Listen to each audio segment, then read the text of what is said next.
Ladies and gentlemen, welcome to US Drift Circuit. We're at Orlando Speedworld, where we are excited to see the track starting to go live. I want to thank first and foremost our sponsors, Autosports Engineering, Drift HQ, Kenda Tires, OMP, Link ECU, Taxi Garage, and many, many more. My name is Jonathan Tiny Warbe. I am here with my partner in crime, Alec McEwen.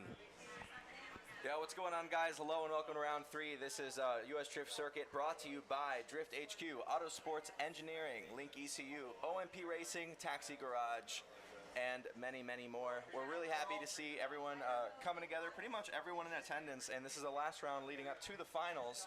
So this is the last chance to kind of close that gap that drivers are going to want to maintain or close leading into that final round. So for some people, this round represents a chance to get one step closer, and for others, it just means defending their lead. Right now, talking about the points, we've got our top 3 looking pretty solid. We've got Ryan Kaufman in first place in the championship right now with 156 points. Second place is Colette Davis, newcomer to US Drift Circuit, but not a newcomer to drifting. She's been very aggressive in getting into the sport.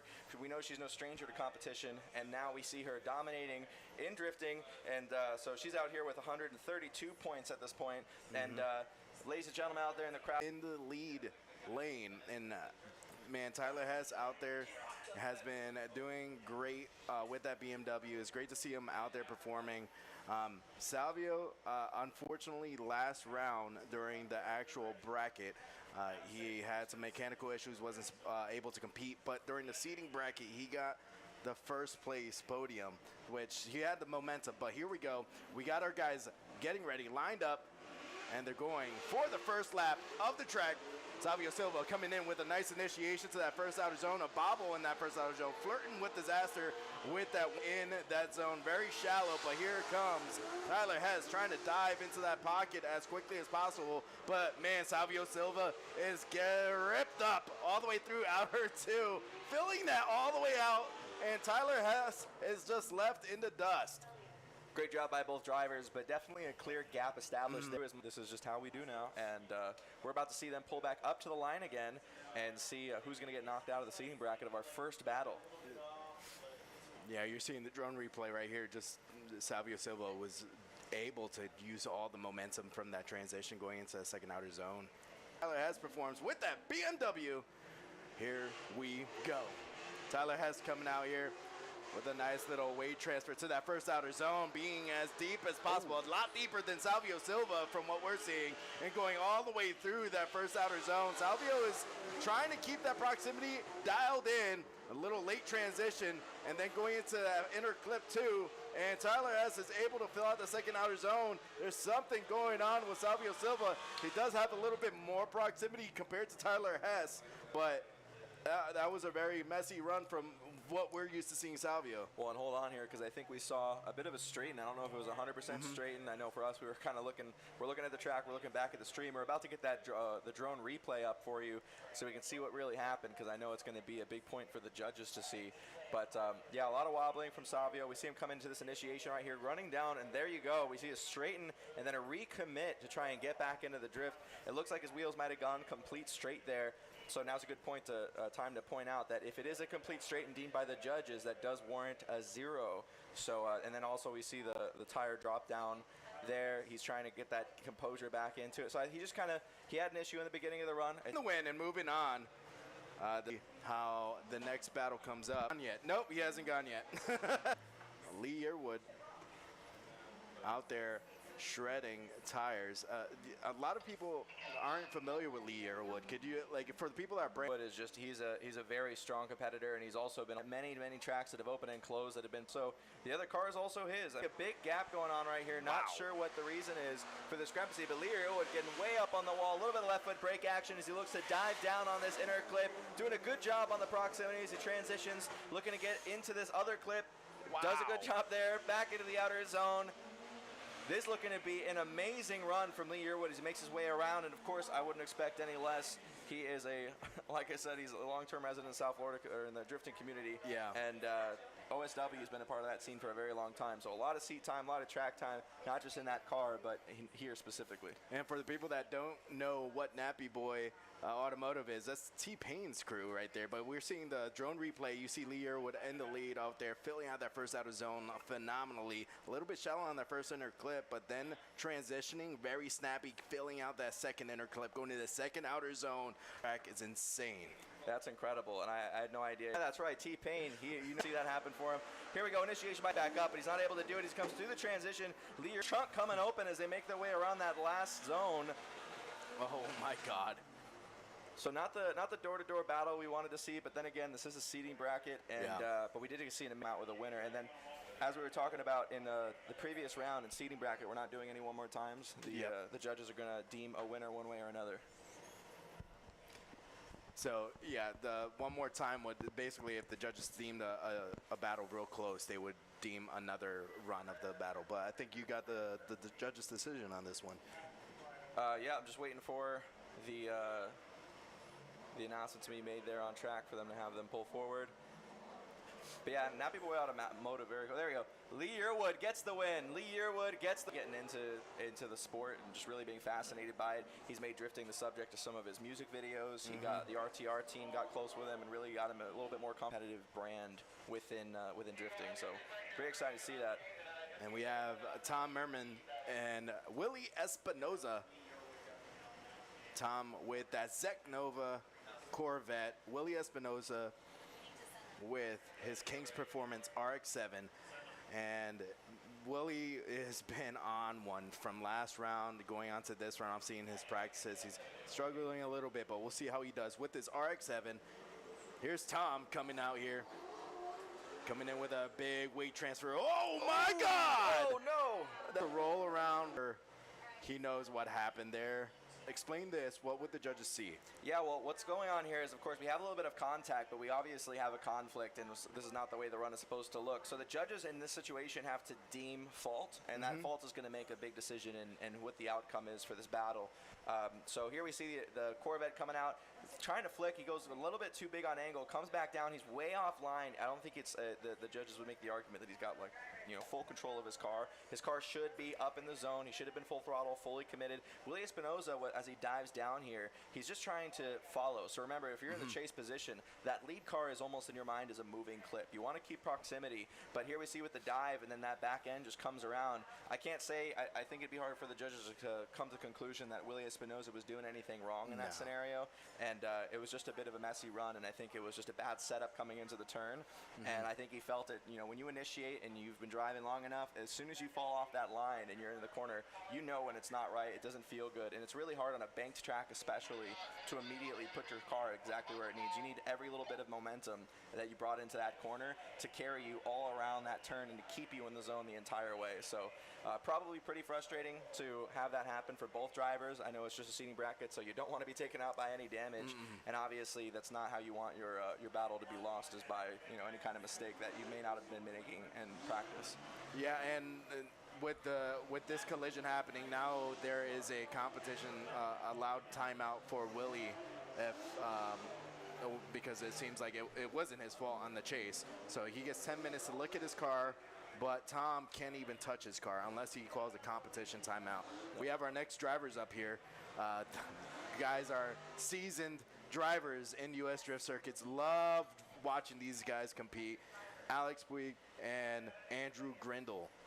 Yeah, and Alex coming out of the last round at Sebring having a lot of mechanical difficulty. We talked to him, or Dustin talked to him coming off the track a couple times. We understand he had some fuel delivery issues, and so we're not sure what the problem was there, but we know that I talked to him leading up to this, and he says the car's doing well, so let's see how comfortable he's able to be. We know he's driven here. Alex in the lead, Andrew Grindle in the chase. A large gap going on. Andrew Grindle not initiating where he needs to be on track, and then Alex could be a little bit higher. For this point, most likely Andrew Grindle is going to be deemed as completely out of drift and out of the run. So Alex Puig wants to keep it clean, get around here, and if we don't hear anything that there should have been something funky like a false restart or anything, then most likely the advantage for that's going to go to Alex. Yeah, and the thing is, just because Andrew Grindle straightened out in the chase. We'll watch it on the replay. Alex has to do a complete lap. So you see Alex right here initiating, trying to fill out that first outer zone. He didn't do a great job going all the way to the outer zone. Didn't even touch it. But then going into the inner clip, punting the inner clip, it looks like he went off track as well, which the judges are going to be looking at that because they go over in the driver's briefing with the tires off. How many tires you're allowed off before you're deemed a 0.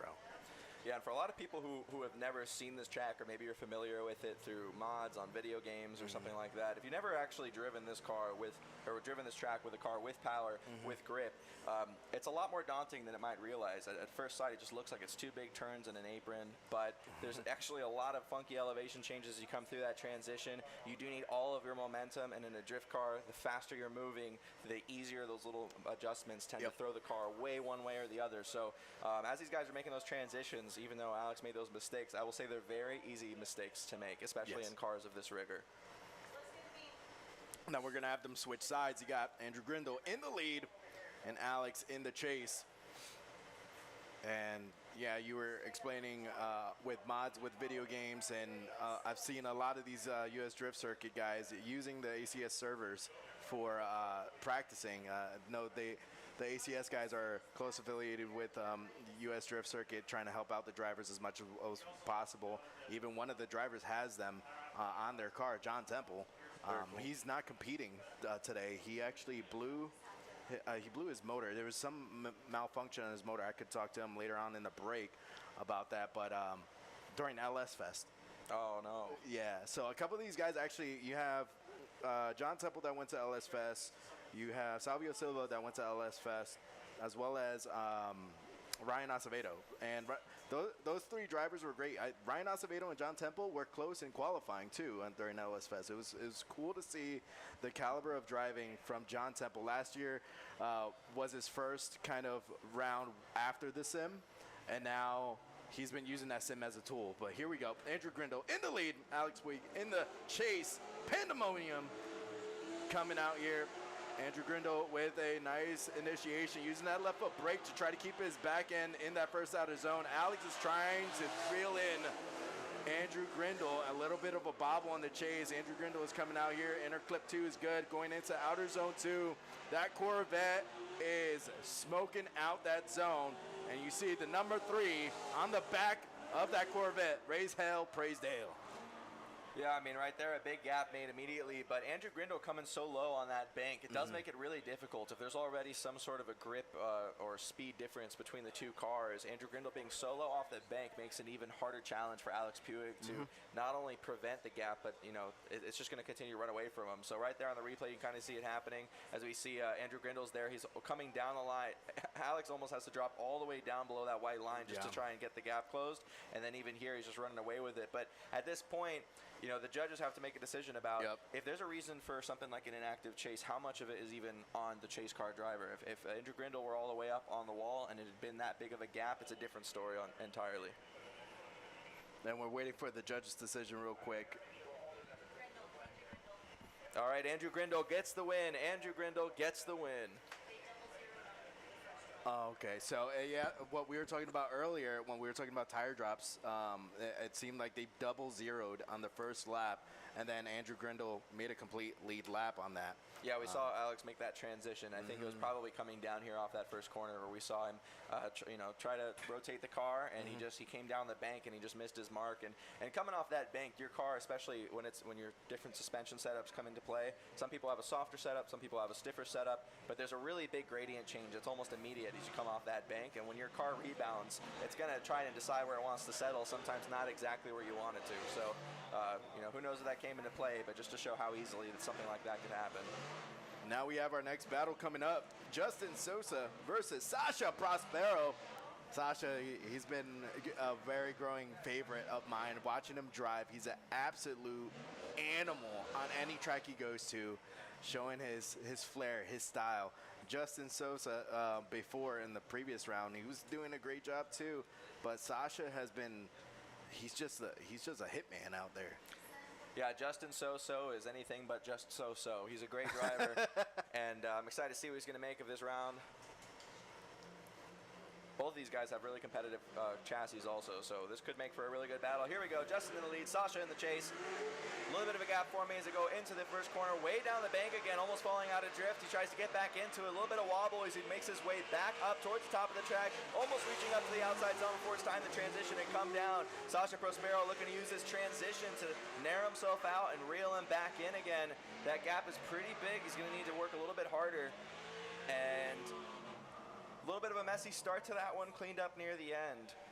But yeah, like a lot of these drivers not staying as high up on the bank as they'd like to, and you know, for some of them, it's trouble figuring out how to get up there. For others, it's really just daunting. I mean, that is a concrete wall. There's no forgiveness for it. If you hit it, if you come into contact with it, and it is just a seating bracket. So it's probably a pretty even mix across the drivers of who's really comfortable getting up there consistently, and just who doesn't even want to risk it and wants to just try and play their hand that the driver they're up against isn't going to take that chance either. Yeah, you see Justin, he has very low angle. You still see there's a lot of corrections on the lead on that first outer zone. Sasha on the initiation in this drone replay, it looked like Sasha was expecting him to get a more of a aggressive flick into that first outer zone that it made him fall back. And now we're seeing Justin actually struggling trying to get to outer zone 2 here, and Sasha is really trying to reel it into proximity as much as possible. He needs to be able to predict the lead. Now we have Sasha Prospero in the lead, Justin Sosa in the chase. Sasha Prospero coming out here with that S chassis, going in with a nice initiation, using that left foot brake to float his car right into the outer zone 1, able to fill it out. Beautiful. Going to inner clip 1, nice transition to inner clip 2, being able to fill it out using all momentum, and it looks like Justin is actually not in frame on this drone replay, but Sasha Prospero, Sasha the Hitman Prospero. We just saw that amazing performance by Sasha, and we were just talking about some drivers are not going to want to risk getting that close to the wall. I guess I should have also mentioned Sasha's typically not one of those guys. So doing a great job getting up there, a little bit left foot brake action to keep himself and extend up close to that wall. Doing a great job, a few feet off of it, but right there within the zone, nice and deep as he comes across that inside clip. Great transition. This is where we start to lose the chase cars. We see a big straight and a disengage of the drift. Camera focuses right back up on Sasha Prospero, who's just filling that outside zone. Nice and easy, consistent throttle, and across the line. Yeah, and it looks like the judges have made the decision. Sasha Prospero gets the win. And now we are seeing our driver come out here. That's going to be competing. I believe that's Tyler Hess out there. And I don't think Henry Pavone is on the track today.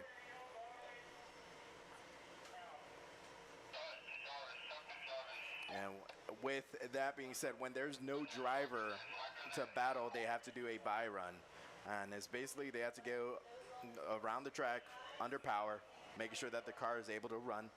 And you see right here, some guys would actually use this as seat time so they could get warmed up for the actual competition or even the next battle coming up. So we'll see. Tyler Hess with that BMW. We'll see how he roars out here with that BMW coming out here. Let's see how good. Oh my God. Gets so close to that first outer wall, filling out that zone. And now using that speed off the bank to hit inner clip 1, going to inner clip 2, floating right in there, getting back on power. And then looks like he just finished off the run. I don't think he's going to complete the lap for it. Yeah, walking out in the BMW E46. I mean, BMW chassis is just one of those chassis that's become very comfortable, and it's also just very grippy. And it's just a lot of people have had great success in it. We know that Michael S. has won Formula Drift Championship with it before switching to RTR. Charles DiNofa was a big supporter of the BMW chassis. He was known for driving BMWs in the earlier years of his competition in FD, and even drove it leading up to getting into FD, into the earlier Pro-Am series that he had competed in. At one point, he even switched over. He got a Nitto tire deal and was driving an RX-8 for a little while.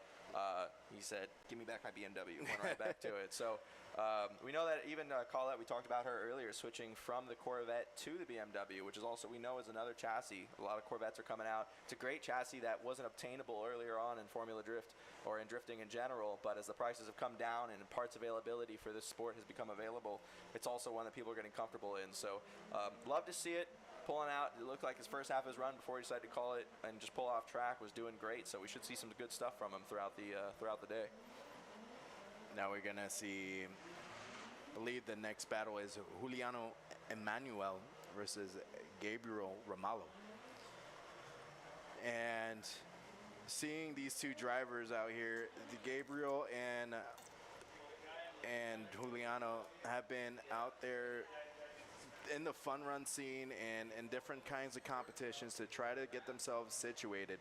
These guys out here that are competing, they're basically competing for their opportunity to go to Formula Drift. That's the end goal for most of these drivers. You were saying before, there's a chase right now for first place. But with drifting, what I love about it is just because in one round you're in the lead doesn't mean you're going to have it the whole season. It could change in just a heartbeat, and we have one more round after this. Yeah, and especially with US Drift Circuit, we're only a 4-round series, and each one visits a different layout. Even though 2 rounds are at Sebring, we have 2 different layouts we use at that track. Fundamentally different, everything about them as far as you know, what type of layouts, what they demand of the drivers. So let's see it. Getting into this next. We have a clean start in this next round. A little bit of a slow start also. Shutdown. Almost an exact repeat of what we saw happen with Willie Espinosa. But here we go. We have him coming out here. Has to finish the track. Oh no. 2 tires off.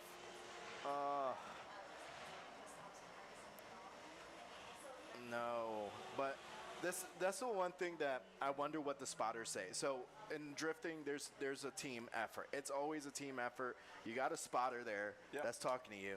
If the spotter in your headphones, this is what I'm thinking in my head. I'm just a commentator. I love to have fun and think about what's going on here. You have that looked like a big straighten, and it forced the chase driver to kind of over rotate and spin like a dreidel. But was the spotter in his ear saying, hey, I think you zeroed, just shut it down, don't complete the lap, save your tires, because this track is very, very punishable on your tires. Yeah, I think it's funny because a lot of these spotters, some of them are just longtime friends. So I think you'll get anything from something constructive to, dude, try harder. Like, you know, it's sometimes, because the thing is, sometimes a big mistake isn't something that was so calculated. If it was something where you're killing it all day and then you just phone it in, it happens. Yeah. Even to the best. So sometimes there isn't always feedback to give. It's just things happen, and drifting especially, you're only talking about maybe a 30-second or less run, and you need every second of that to be perfect. Yeah, but we're going to have Gabriel Ramallo in the chase. He was struggling with that BMW in Sebring a little bit, but we'll have him come out here in the chase, see if he could do a good chase run against Juliano going here. Oh, beautiful initiation, going to that first time. Oh, my God, he is gripped up, but he is making a lot of correction, fighting that car. Oh, no. Oh, that's not a good spot to park the car, buddy. You can't park there. That Family Guy episode when Peter stubs his toe or hits a shin, like when he went over that, I think there's like a pothole there that if you hit it right, you're tearing everything out from underneath. It's right there where the drain is. But yeah, he had such great momentum coming off of that first corner. I mean, he must have felt like he was on cloud 9. Look at that initiation. He gets really nice up and high. We see a lot of tire smoke. We know that he's got the wheel speed behind him. He's carrying just the right amount of angle to be able to keep gaining that speed to just kind of close up the rest of that. And then as we see him right here in the replay is where we start to see him kind of unwind the car and unsettle. He digs in a little too early, tries to bring it back out again, and this is also when he's experiencing all that gradient from the track. So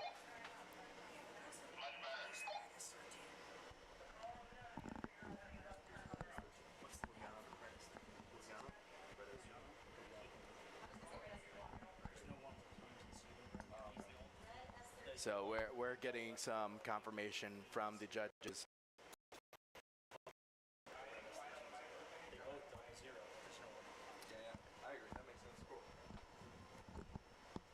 All right, sorry, just having a quick deliberation with the judges here. So yeah, there is no one more times that we do, and technically this was a double zero by both drivers. So what this comes down to in the seating bracket is who had the worst zero. So we know that where the zero was committed by the BMW was coming up onto this first corner. Right after initiation, we saw that bobble, we saw the contact or near contact, and that's where that caused an issue. So it was almost immediately at the beginning of the run. The 240, Emiliano going all the way across the outside zone, fully committed, didn't make a mistake until the end of the first corner. It's not a huge difference, but it's a difference the judges have to work with. So based on that, Emiliano gets the win. That's the red S13 getting the win and moving on to the next round of seeding. Emmanuel is just, he looks so good. It just had, something is going on with that car. He's going to go back to the pits and figure out what's going on. As you got the next drivers coming up here, I think this is actually the second part of the Tom Mermond versus Willie Espinosa. Willie Espinosa is going to be in the lead now. We were talking about earlier how that initiation from Tom was a little too over-exaggerated and caused Willie to spin out or zero his chase, and make a contact. So Willie went to his pits, got his car situated. Now he's in that RX-7. That thing is so loud and feisty, just like his personality coming out here. Here's Willie Espinosa, and Tom looks like he slept on the line, and Willie is going out there and just annihilating that first outer zone. Nice fill out. Beautiful fill out on that first outer zone. Going to interclip 1, money. Going to interclip 2. Willie Espinosa is just on rails, but he has to get that tire back in to outer zone 2. But it seems like Willie is just having a fun day out here. This is like his home track. It did a good job coming around there. A little bit of mistakes, but big sleep off the line. And so not sure what the reason for that was. I know we're seeing a lot of that today, too, where just the drag race to the first corner is just creating such a big distance between the drivers. So, I mean, right here we can see it. Emiliano's almost, or not Emiliano, we see him almost ready to initiate, and the other car hasn't left yet. Yeah, and it looks like the judges were quick on that. They say Willie Espinosa gets the win. Tom is he's still going to be in the show. He's just going to have a lower seating position. But now we're going to see a possible buy run, because what we were saying before, John Temple is not competing today, and as due to mechanical issues, might see him in the next round. Not too sure. He's been doing a lot of stuff to try to figure out what he has to do to perform even better. He actually bought a new house recently. It's actually right down the road from me. Has a shop, and he has everything set up. He wants to get even more competitive in the future. I love seeing that story of all these drivers here. You got Ryan Acevedo, another dude that has been on the sim going into Pro-Am driving. And then another driver that I like to watch is Christian Catrone, because he is using sports psychologists, like doing the whole 9 yards to get himself better. And just seeing how he's developing even more. Last year, the only time I saw him was round 2. Yeah, I think with John Temple, what's really frustrating for him is that he wants to do so well in this competition. He's done a good job adapting, working on his car. But when it comes to stuff like LS Fest, I mean, you've got the situation where we know that LS Fest brings in a bigger crowd usually than Pro-Ams. It's a great place to go to get more notoriety. It makes the sponsors happy. It's a great way to get your name out there. So to miss out on that event would be unfortunate. To go there and then have an engine blow and not be able to continue the rest of this series, also very unfortunate. I mean, not all these guys can have a demo car and their competition car. Some can do it, some can't. And for those who can't, it's always a risk every time they run the car. It's funny because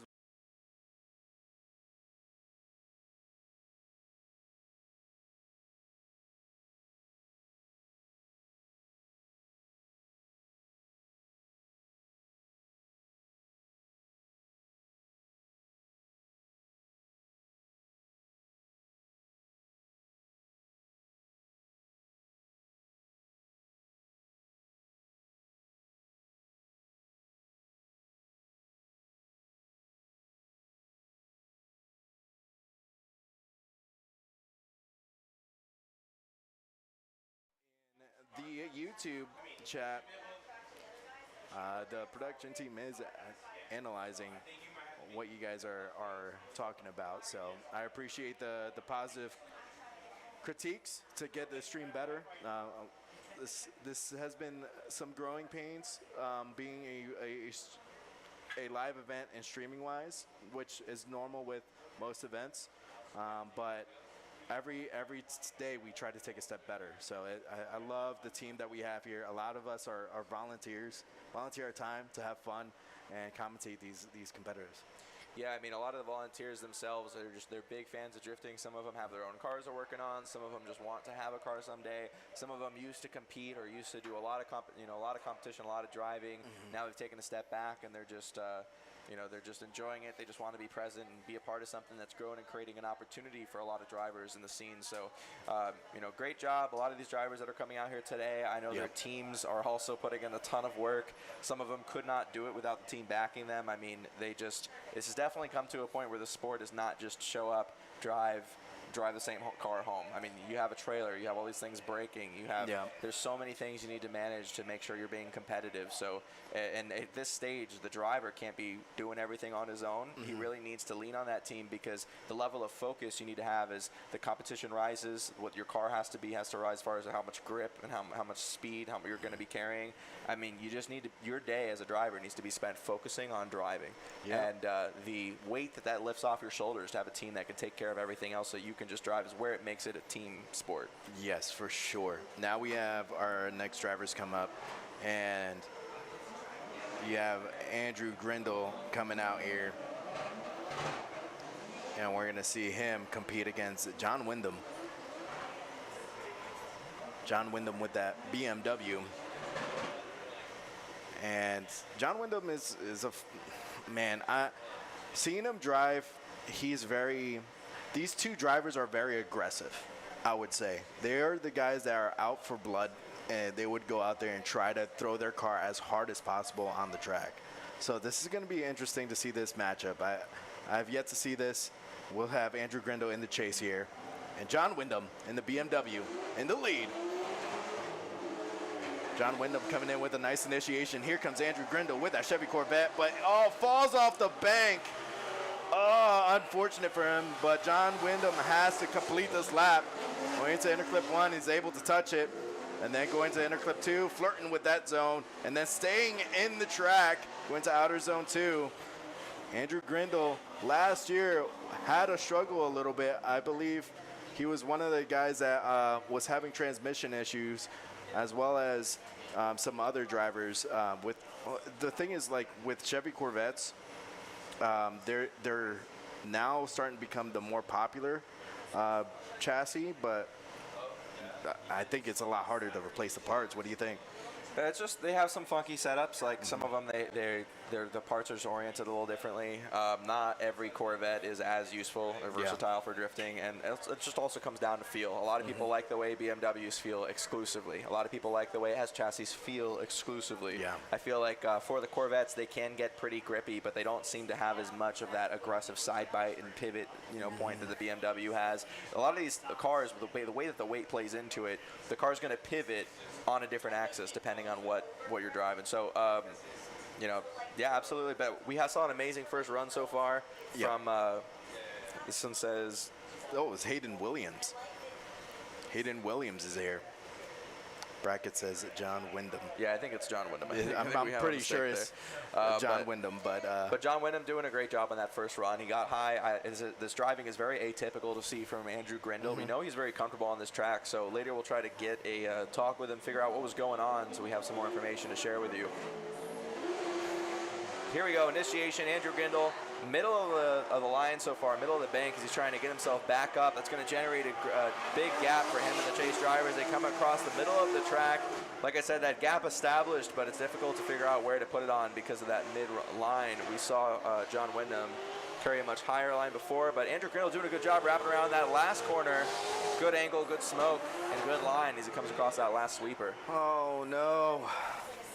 Yeah, you're very spot on how you're explaining that. With the lead driver, we were talking about it earlier, you need to have a chaseable run for the chase driver. You see John Windam trying to come in here, trying to get that initiation, but then he realized he's in the middle of the track, and that Chevy Corvette is just moving throughout the first turn, not even hitting outer zone 1, but then trying to transition, able to hit the other zones with a good fill out. But that first initiation, it sets you up for the whole track, and if you don't set up a good lead lap, it's gonna set up for failure for your chase driver.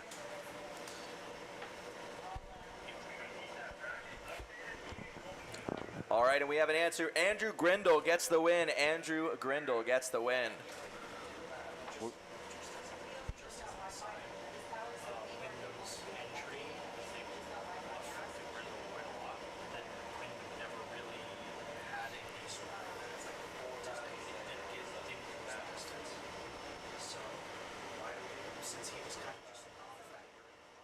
We're getting an explanation for the judges on this, and Alec will be able to explain it to figure out what's going on. So what's going on, Alec? Yeah, so I mean, in this situation, remember, we don't do one more time. It was a pretty close one. We do know that one of them affected the other one a little bit more on the initiation as far as where that gap formed. But from that point, it's all right. Well, there was a gap in both of these runs. So who did the better job? Yeah. And in one scenario, they deemed that the lead driver affected that chase driver more than the other one. And then in those same scenarios, the chase drivers did a better job at trying to attack that gap, which is fair. It's like I said, it's tough when there's sloppy runs and no one more times. Sometimes one more time is a real good solution, because if there's some sloppiness, then you could spend an hour just dissecting every single little detail about both runs. And if it comes that close and you know it's sloppy and you have to deem a winner, you got to do it based on some kind of a metric. And I think that's a pretty comparable way to do it. So for sure.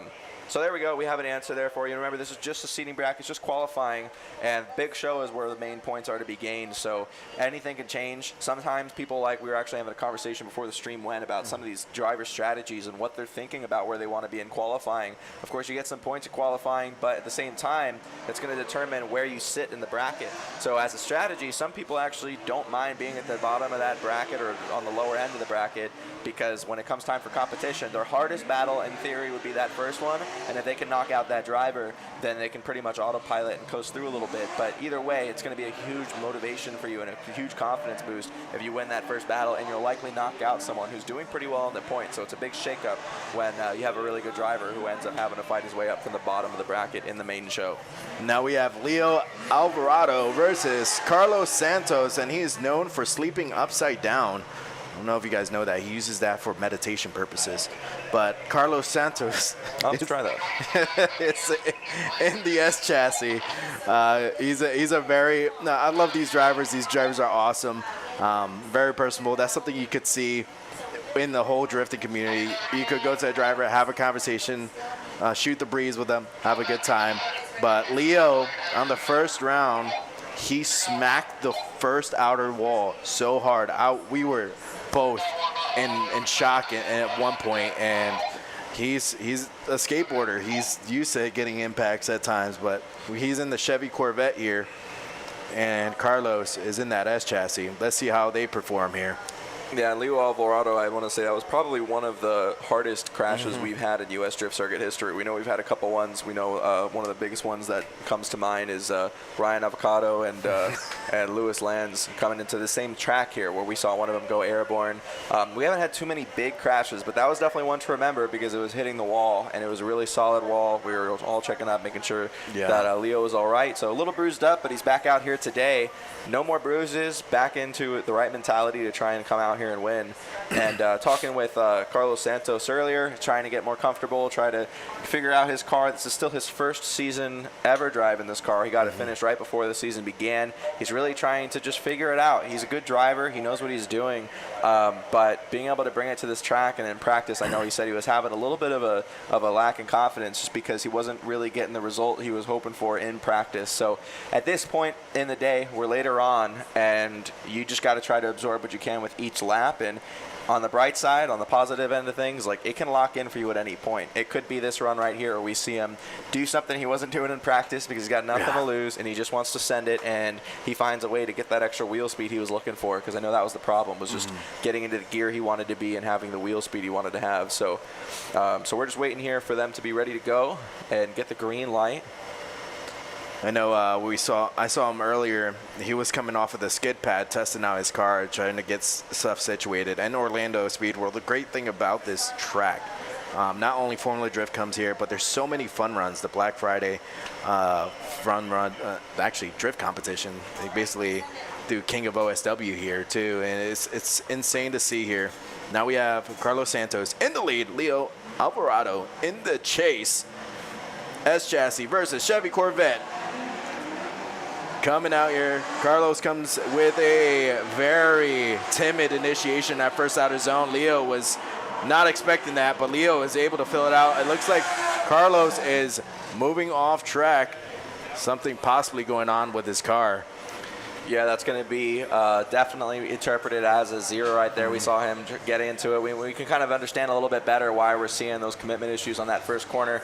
Doesn't have the wheel speed he wants to. It also looked from our position like he didn't come in with a lot of actual speed coming into the first corner. Finds himself on that midline. He's trying to get his RPMs up, trying to get that wheel speed up, and I think he just realized coming around that corner that his car was not doing what it needed to be. He tried to make a correction. It turned into an understeer, and at that point you're just plowing, and when you're doing that and you're shoveling your tires to the right, and you're literally understeering while pushing through it, that's what that phrase is called, plowing, and it's or what the judges refer to it as, and it's yeah, it warrants a 0 even if you try to stay committed into it. Yeah, well, we have Leo Alvarado in the lead now. Carlos Santos in the chase. Leo coming out here. No, struggles on the initiation as well, but I think it was actually a very low angle, using the left foot brake to keep himself in the zone as far as possible, hitting that inner clip. Carlos Santos looks like he's bowing out of this lap, and Leo is going out there to try to fill out second outer zone all the way through. I think I'm not expecting this kind of performance from Carlos Santos. We've seen him at Citrus County, how he performed. He performed well for being brand new into Pro-Am, but run this down real quick. Yeah, it's definitely fixable, but something right here, I mean, there's definitely got to be a drastic change, I think, on the car. I don't think it's 100% him. There's some things he could do better, but ultimately you'd be just fighting against something. But Leo doing an amazing job getting close to that wall. We know a wall was what he had a little bit of conflict with last time we saw him at a round of US Drift Circuit. It was also an oval track, and we see him doing a good job with full commitment getting close to the wall in the first corner. So good for him on that. Coming around that last corner, also filling out the zone, full smoke, full angle, doing an awesome job. And it looks like they have come to a decision. Waiting for the track staff to get that decision real quick from the judges. And Leo Alvarado gets the win and moves on. And now we have our next drivers coming up. Actually, our next driver, and it's Willie Espinosa. Willie with that RX-7. He's such a good character. He's awesome to talk to. Yeah, a very exciting car. His is usually a crowd favorite when we go to events like Fuel Fest. US Drift Circuit handles the drifting part of that exhibition event. And Willie Espinosa's car, man, everyone wants to go take a look at it. Very beautiful, but it's also very functional, as we've seen in US Drift Circuit, and of course plenty of videos of him driving in other areas. And that's Mitchell Rohr in the lead. H&H Staffing, BMW. King's Performance, RX-7 in the chase. Here's Mitchell Rohr coming in with a nice initiation, but not enough speed to go into that first outer zone. But Willie is using him as a moving clipping point as he's chasing him down like a hawk to a rabbit, going all the way through to inner clip 2, going to outer zone 2. A nice fill out from Mitchell Rohr, but Willie Espinosa is trying to reel him back in with that close proximity. Willie Espinosa, my oh my man.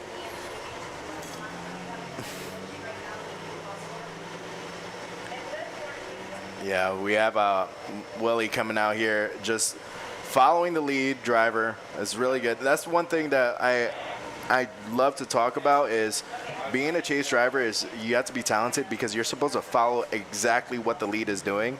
You're not really worried about too much about filling all the zone as long as you're mirroring them and staying in the pocket, which I think the judges are going to be looking at as well on this. Well, what are you thinking as a former driver and commentator now? You being a judge, would you ever do judging?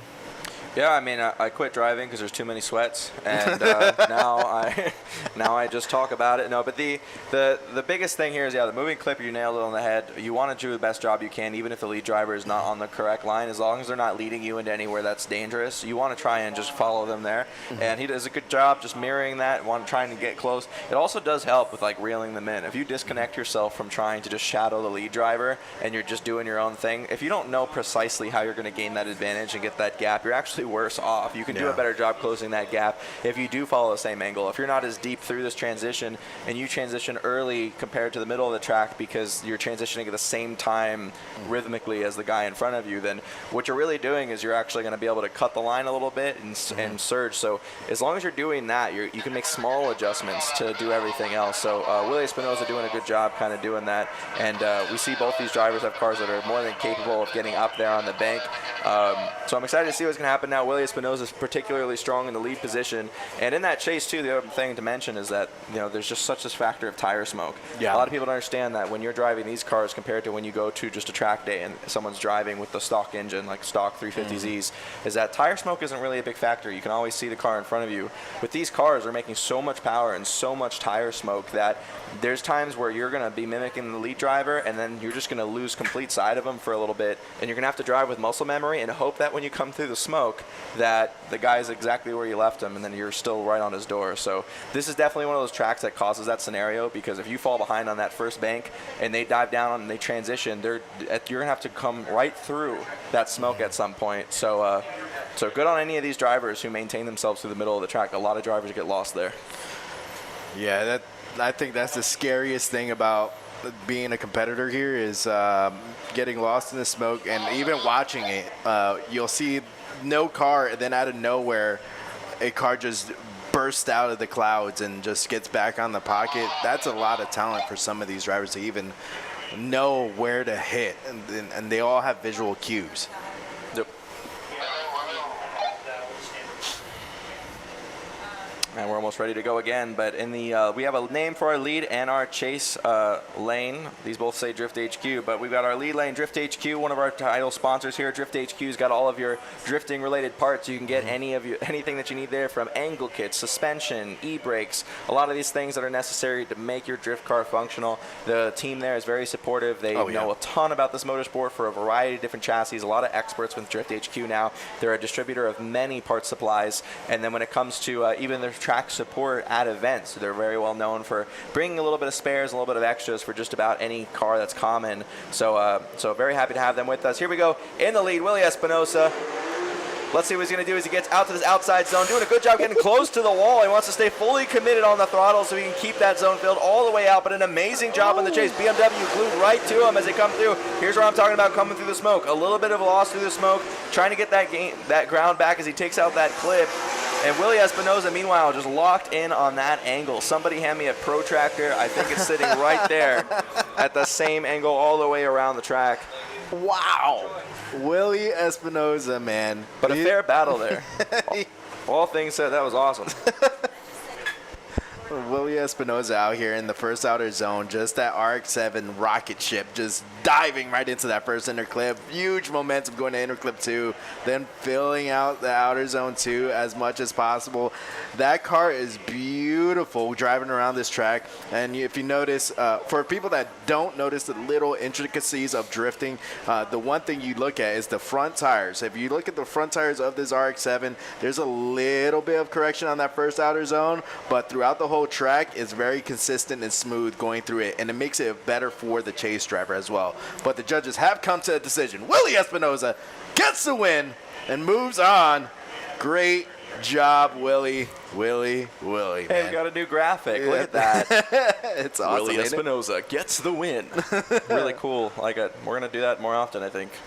And then also just want to give compliments there to Mitchell Rohr, too. All things considered, we've seen a lot of different driving. We've seen a lot of drivers struggling. Mitchell Rohr didn't walk away with the win on that one, but he did a tremendous job with what he needed to focus on. I think that with him competing and drifting, he's also just, some of these drivers that he's up against just have a tremendous tenure in the sport. He's going to have to continue continue just working with his team, working on his driving, more familiarity. It's really just a seat time thing with him. That car is doing really well, but I mean, Willie Espinosa's car is just a rocket. So you know, you win some, you lose some, but by no means was Mitchell Rohr a slouch coming out of that competition or that battle. So great to watch. Mitchell Rohr is the type of guy that he'll replay and kind of study it, but he has that chill out like attitude, and it's fun to have a conversation with him. I've had plenty of conversations with him in the pits before every event, and he's such I would say interesting person in a way that I'm not used to seeing people. It's kind of like Rad Dan, one of the judges. Actually, we could go over the judges while they're spray painting.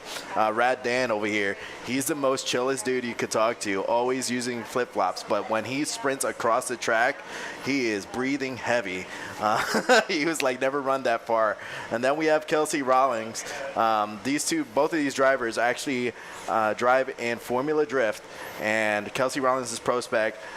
Rad Dan is actually the Pro 1 Formula Drift driver with that Supra. Absolutely awesome to watch him drive. And I'm going over everybody. Why don't you go over our third one? So we got Paul, who's been a driver and drifting for a really long time. He hasn't been competing on the professional level, but he is just so. If there was a way you can invite an uncle over for Thanksgiving that would go into conspiracy theories about drifting, he's the guy. So I'm telling you. There's no better way to test your tires than on the racetrack. That's why at Kenda Tires, we compete with the same tires we sell. And that's how the technology built into every Bethesda UHP Max tire goes from podium a lot of performance to pavement. Whether you're a professional driver chasing podiums or a grassroots enthusiast looking for weekend excitement, Kenda Tires are designed for your journey.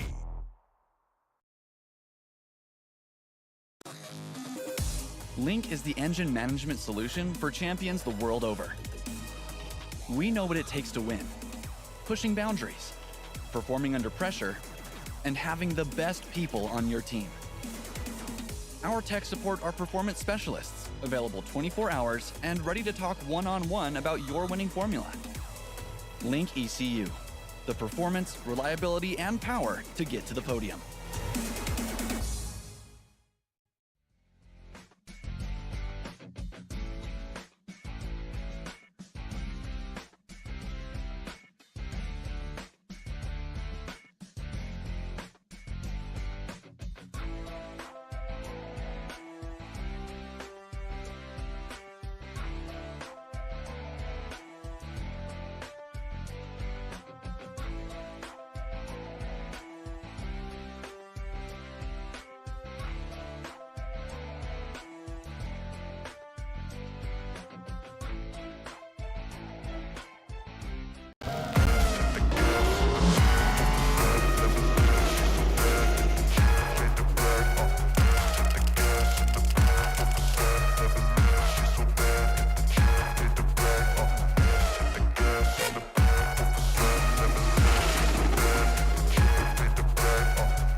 Guys, Team Taxi Garage here. Use code USDC during the live stream for 10% off store-wide.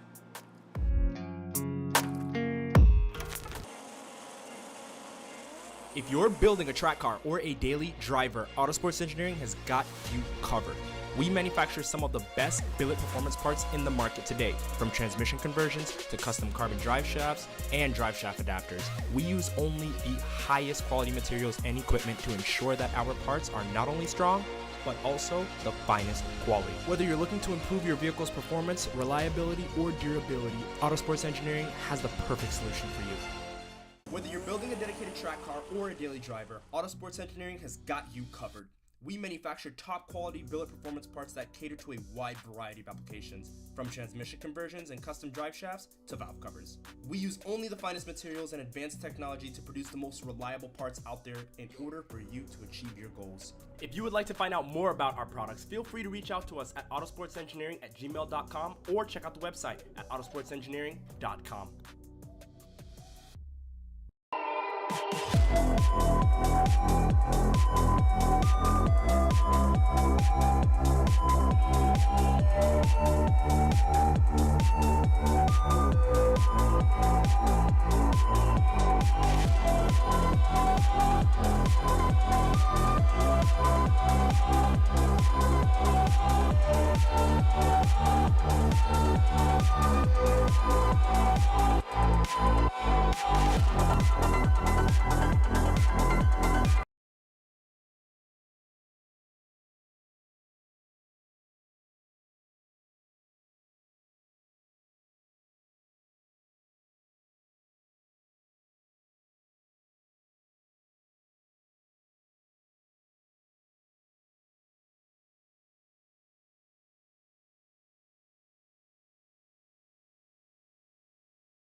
actually out here in a different chassis. He's usually rocking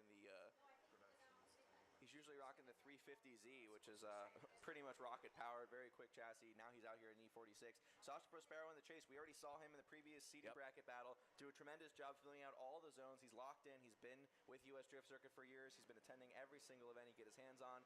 So let's see what's going to happen. Sasha Prospero in the chase. What's going on there? I think we just have our first overtake in US Drift Circuit history. We're going to have to... Sasha's just not caring, just shredding. Man, that is not what I expected from Ryan Acevedo. But this is also a brand new chassis for him. I haven't really gotten a chance to talk to him about what's going on with his car and why he switched out. But Ryan Acevedo is usually in that Z, and he's shredding out there. But we're going to have them switch sides. Sasha Prospero is going to be in the lead. Ryan Acevedo in the chase. See how they perform out here. They're really confused on what happened on that run. Yeah, I'm lost for words. It's something that Ryan is usually out there and is able to kind of lock in and get aggressive on this track. Something very strange. And we were talking about last year where we got the nickname Space Ranger because he launched off the back of Luis Lance's car. And now we have Sasha Prospero in the lead, Ryan Acevedo in the chase. So I think what they're saying is Ryan is just trying to get the points to be able to get 32 points. Okay, all right, so we're getting a little bit more of a kind of background chatter of what was going on. So we see Sasha Prospero in the lead. You'll notice that Ryan Acevedo is not engaged here. So a lot of these drivers, they kind of have a different approach to the seating bracket. So in his case, he's not actually trying to progress. So that's why we are not seeing this one as a fully engaged battle. I know it doesn't make the most amount of sense, but on this end, it's a newer thing that we're introducing to drifting is a seating bracket, and so not every driver is going to necessarily want to try and compete and worry about having any mistakes, damages to their car. And in this case, Ryan Acevedo is driving a car that he typically does not use, he's not as familiar with, so I can understand just wanting to be in the main event and not really wanting to push your luck here. Especially with a driver like Sasha Prospero, he does not care if it's a seating bracket. Sasha Prospero is going to let it all hang out, and he does that even here, just taking these 2 runs as a chance to get even more consistent in his runs that we've seen in practice. Yeah, and it's that's one thing with Sasha that I've talked about earlier. He's a very aggressive driver, and he loves to do what this motorsport is about. Putting out a smoke show, putting out performance. You see that first outer zone, using that left foot brake to keep himself in that zone, punting that inner clip, and then just straight shredding tires to inner clip 2, going to outer zone 2, tire drop as well, going through, and then able to fill it all the way out on outer zone 2. And Sasha Prospero is going to get the win and move on. We got our next drivers coming up here.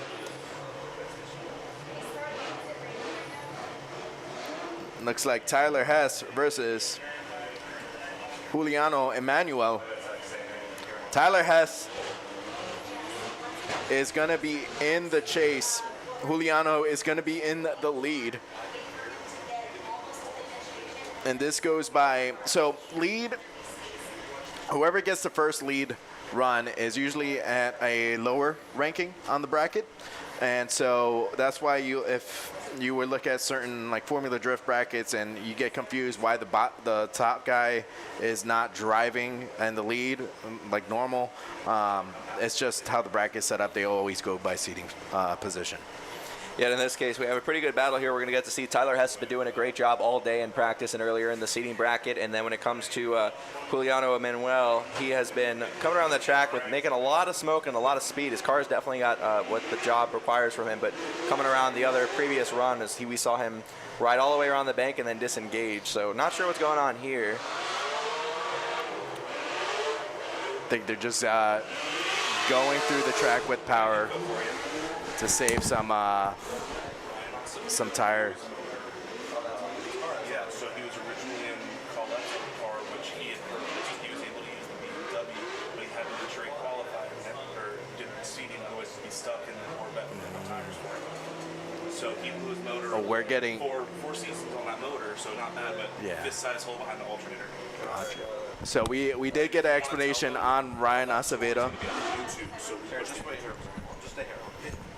All right, guys. So while those guys are heading back to the line, I actually have Dustin, who he used to. We had that segment last event. He wasn't able to do that this event. We just didn't have the ability to set it up. We'll be having him back doing that segment when we go back to Sebring. But we actually got him right here. He got some updates on Ryan Acevedo, so I'm going to go ahead and hand it over to him for just a moment so we can talk about it. Go this way, which way? All right, here we go. We got Dustin from Dustin Motors, one of the sponsors. Dustin, What's going give us on, a scoop, bud? dude. Yeah, well, I don't want to obviously take away from these guys running. Sasha's amazing, and we love seeing him run. But Ryan Acevedo testing out his car on the skid pad here at OSW. He has 4 seasons on that car. He's won a championship in that car. Yeah. It decided to not work anymore. And so some metal bits came out, about a fist-size hole behind the alternator. Oh, wow. So huge hit there. But, you know, luckily drifting is drifting. So actually, I can tell you who. So he originally was in Colette's car, old car, really? which just got purchased, actually. And it got purchased by, I don't want to be wrong. You know how that goes. Fact Yeah, check. it's Marco. So Marco bought that car. Marco also has the BMW out here, which they actually have tires for. Got So you. he was lined up, ready to go. But with that downtime that we had, they were actually able to switch cars, get the BMW teched, and he was able to compete. So that is his first time ever driving that car. Okay. And that is obviously, you know, a huge thing and full commitment from both the owner of the car and Ryan Acevedo to go into the hardest track we have on this circuit, going straight into a wall on initiation. So That's insane, ton of man. fun. I do see wipers going, unfortunately. We have been battling, you know, almost rain, and it looks like it's officially happening. Yeah. So we're going to start getting in the wet, which I believe we give everybody a sight lap on. Yeah. So they're probably deciding right now if they're giving them a sight lap or not. So we do see a wall of rain from the left side of the track that's coming in. It's just like Florida. You're the Florida man. I'm the Jersey boy. We were going back and forth. Been living here my whole life, pretty much. Yeah, Florida likes to rain. Yeah. It likes its humidity at 100% or nothing. Big change up. I was just actually all the way out in Albuquerque and zero really? humidity, and I'm like, a Florida boy can't survive out here. Man, it's around, and you go to a bunch of drift events, which is awesome to see. And your aspect, I even seen you run on the skid pad on a couple of events with your Z. It's pretty cool to see that you involve yourself with the sport as not only a driver, but as one of the main, actually the main media guys on the US Drift Circuit YouTube page. The Florida man strikes back. It's awesome to see the concept of having those interviews. How are you feeling about that new change? I know we were going back and forth with it. We're still trying right now to have interviews on this event. I might be on the grid. I might be in the shoot. Not really sure. Unfortunately, it's just there is so much that FD does. There's so much that Drift Masters does, and they are a moving circus. Chris Jackson is trying to have that moving circus while also being competitive in Formula Drift, running that program. So he's wearing a lot of hats. And honestly, we all just try to take what we can and help him out as much as we can and put on a show. Honestly, would love to see more people in the stands. It's crazy to go from Formula Drift and then come to here where we're getting talent that's rolling into there. We got people that are in FD here actively today. You can come and talk to them, and no one's here. It's crazy. It's a growing. It's one thing is like with me being such a lover of this sport. Oh, he's got his sunglasses on. Hold on, I'm sorry. Let me just, you got the nice Pit Vipers this time too. Yeah, they just man. sent these to me. Yeah. Awesome, super sick. fortunate. So with the motorsport evolving, I've been a fan since 08, 07, and then just seeing this, I think the Pro-Am circuit is now starting to get that traction and starting to fill out. You got Hot Pit in Cali that's having some good turnouts. Our last turnout at Sebring was insane. No, so the thing is it's more of a I'm sad to see because I was expecting more. It's not that there's nobody here. It's just in comparison to what it could be. It looks like Sasha's going out for a bye run here or a sight lap. That's Juliano Emanuel. Juliano, sorry. Yeah, it was. Whoa, that sight lap was a little spicy. Yeah. Spinning like a dreidel, and with track conditions. I'm going to jump off and give it back to Alec. I know you guys are out here killing it. It was an absolute pleasure. Of course. And so if I'll try to get you guys as much info as I can. I'll shoot you text and stuff because I'm in the pits now. So. Okay. If it's something that's basic So like that, we got these guys doing sight laps, and if you are unfamiliar with drifting sight laps, like Dustin was saying, weather condition changes. They need to feel out the track, try to know where they have to get their car positioned. and it's a lot of commitment going into a raining condition. So Alec is back on the mic. Alec, talk to you. You have experience with a lot of cool things. We actually had a conversation about you doing some stunt driving previously. Oh, this is still car related. I thought you were talking about, like, I'm really proud of, like, my score on, like, Dress to Impress right now, so I thought maybe you were asking me about that. No, go on. What was your question? So, like, with stunt driving, you were explaining to me about different things you have to kind of analyze, and you incorporate your skill from drifting into stunt driving, but we go back to your roots with drifting. What are you looking at when you're doing a sight lap? Yeah, I mean, so while this was all happening, while Dustin was here, I was off talking with the judges because I kind of got, actually, it's kind of funny you're asking me about this because I felt the need to kind of just go intervene and bring something up, which is while that was all happening, these conditions have been changing. If you've seen these cameras, angles that have been on the track, now it's just completely glossy, it's soaked. So when it started to drizzle, they just gave the drivers a sight lap.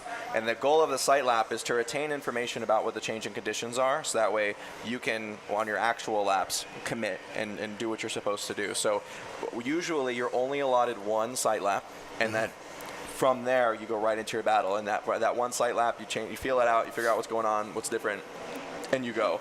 Then it rained, it poured. They got a second sight lap. So now what you're seeing is the official first lap of the run. It's going to be really slippery out there, so we're going to have to see what Juliano's going to be able to do here in the lead position. Really nice and gentle. He's going to have to just keep it. He's doing exactly what he needs to be doing right now. Just really gentle, really careful. Getting right up on that wall. He wants to stay off of it. Don't let himself get pulled into it. He recommits and here spins around. Yeah, this track is really not forgiving when it gets wet. So yeah, as I was saying, that conversation with the judges is usually there will only ever be one sight lap. It started raining, we gave him one, and then it just poured in a matter of minutes. While you were talking to Dustin, it's just gallons and gallons of water. Millions and millions of gallons came onto the track, and it was just warranted. Let's just let these guys go one more. I think they need one more sight lap to just really get a good gauge, because now it's as wet as it's going to get, but it's way wetter than it was just a couple seconds ago. And I think that was the right call. The judges deliberated it, and they gave him the one more run. And from here on out, I mean, it's a very uncommon thing. It's just literally between their sight lap and when they're about to line up again, it just torrential downpoured, and into billions came down. Oh, man. There we go. We got the lights going. You got Juliano Emmanuel in the chase and Tyler in the lead. With that BMW, he's being very generous on that initiation to not upset the car too much and able to float the car into that first out of zone. But Juliano is mirroring. Oh no! He over-rotates on outer zone 1, going to interclip 1. And here comes Tyler Hess having to complete a lap. Huge backfire from the car, going to outer zone 2 all the way through. And nice fill out, but it looks like that looks like a tire drop, but it looks like it was a complete lap from Tyler Hess from what I'm seeing. Yeah, what's really fun about these types of conditions, as unforgiving as they are, for any of these drivers that feel like they have to just really crank up the grip to be competitive, and it puts them in a really precarious scenario coming around the wall, because they've just got to give every ounce of power, but then the moment they come off of it, they die down. Every single car, it doesn't matter what you're driving, you've got over 1,000 horsepower when it's wet. And what that just means is that you're going to be getting all the benefits of having that much power with very little power. You could make it all the way around the wall with basically 150, 200 horsepower in the wet. Yeah, for sure. And now we have the judge's decision. Tyler Hess gets to win and moves on, but it looks like someone needs to be towed off the track. I'm not too sure if it's Juliano that's getting towed off.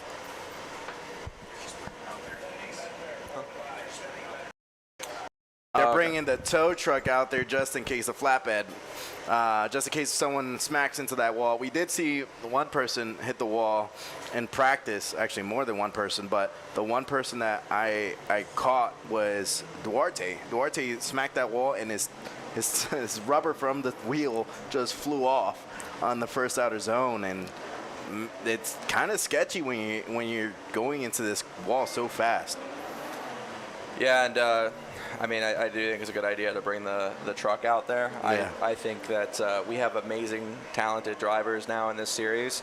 But even in FD, this wall takes a couple victims when the conditions change on this track, even sometimes when conditions are perfect.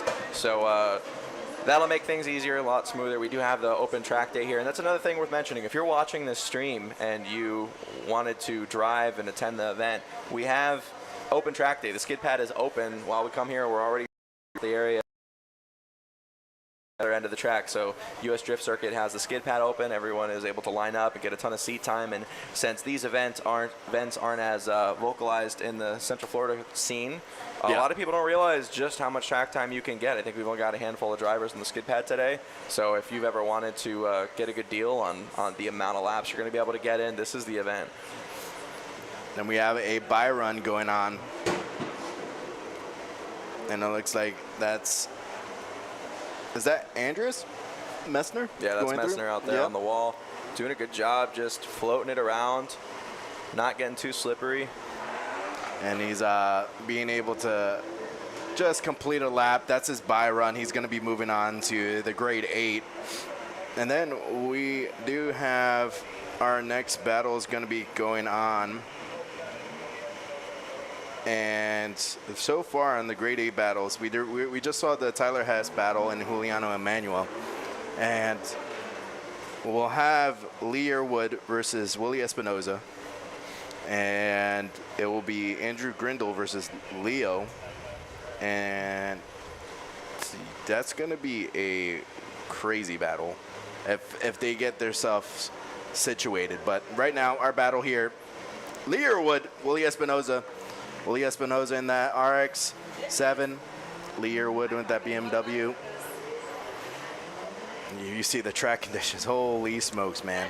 Yeah, no, these are two drivers that should definitely know what to do in the water. Oh, yeah. I mean, the wet conditions can take a victim and take a bite out of just about anybody. But these are two drivers that if they've got a pretty good probability of just running the line, staying in the zones, even with the change of conditions, I'd say we could see it here. And if both these guys lock in, what we saw in that previous run right before Emiliano spun is he was willing to commit and get pretty close door to door. So, even though it's really slippery, it's like slow motion drifting and slow motion tandeming. So sometimes people are willing to get closer. So we've got our waterproof drone getting out there. And here we have the sight lap going on. So now that the conditions are this wet and no one got to do it in practice this way, each run is going to begin with the sight lap.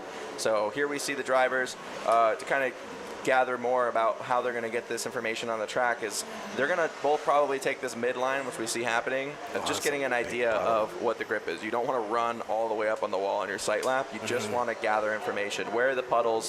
Where am I going to feel complete loss of traction? Especially on this, you do have a little bit of surface change. Taking all that into account without spinning on your sight lap, because the moment you kill that momentum on your sight lap, you're not going to get an accurate read on what's to follow. So.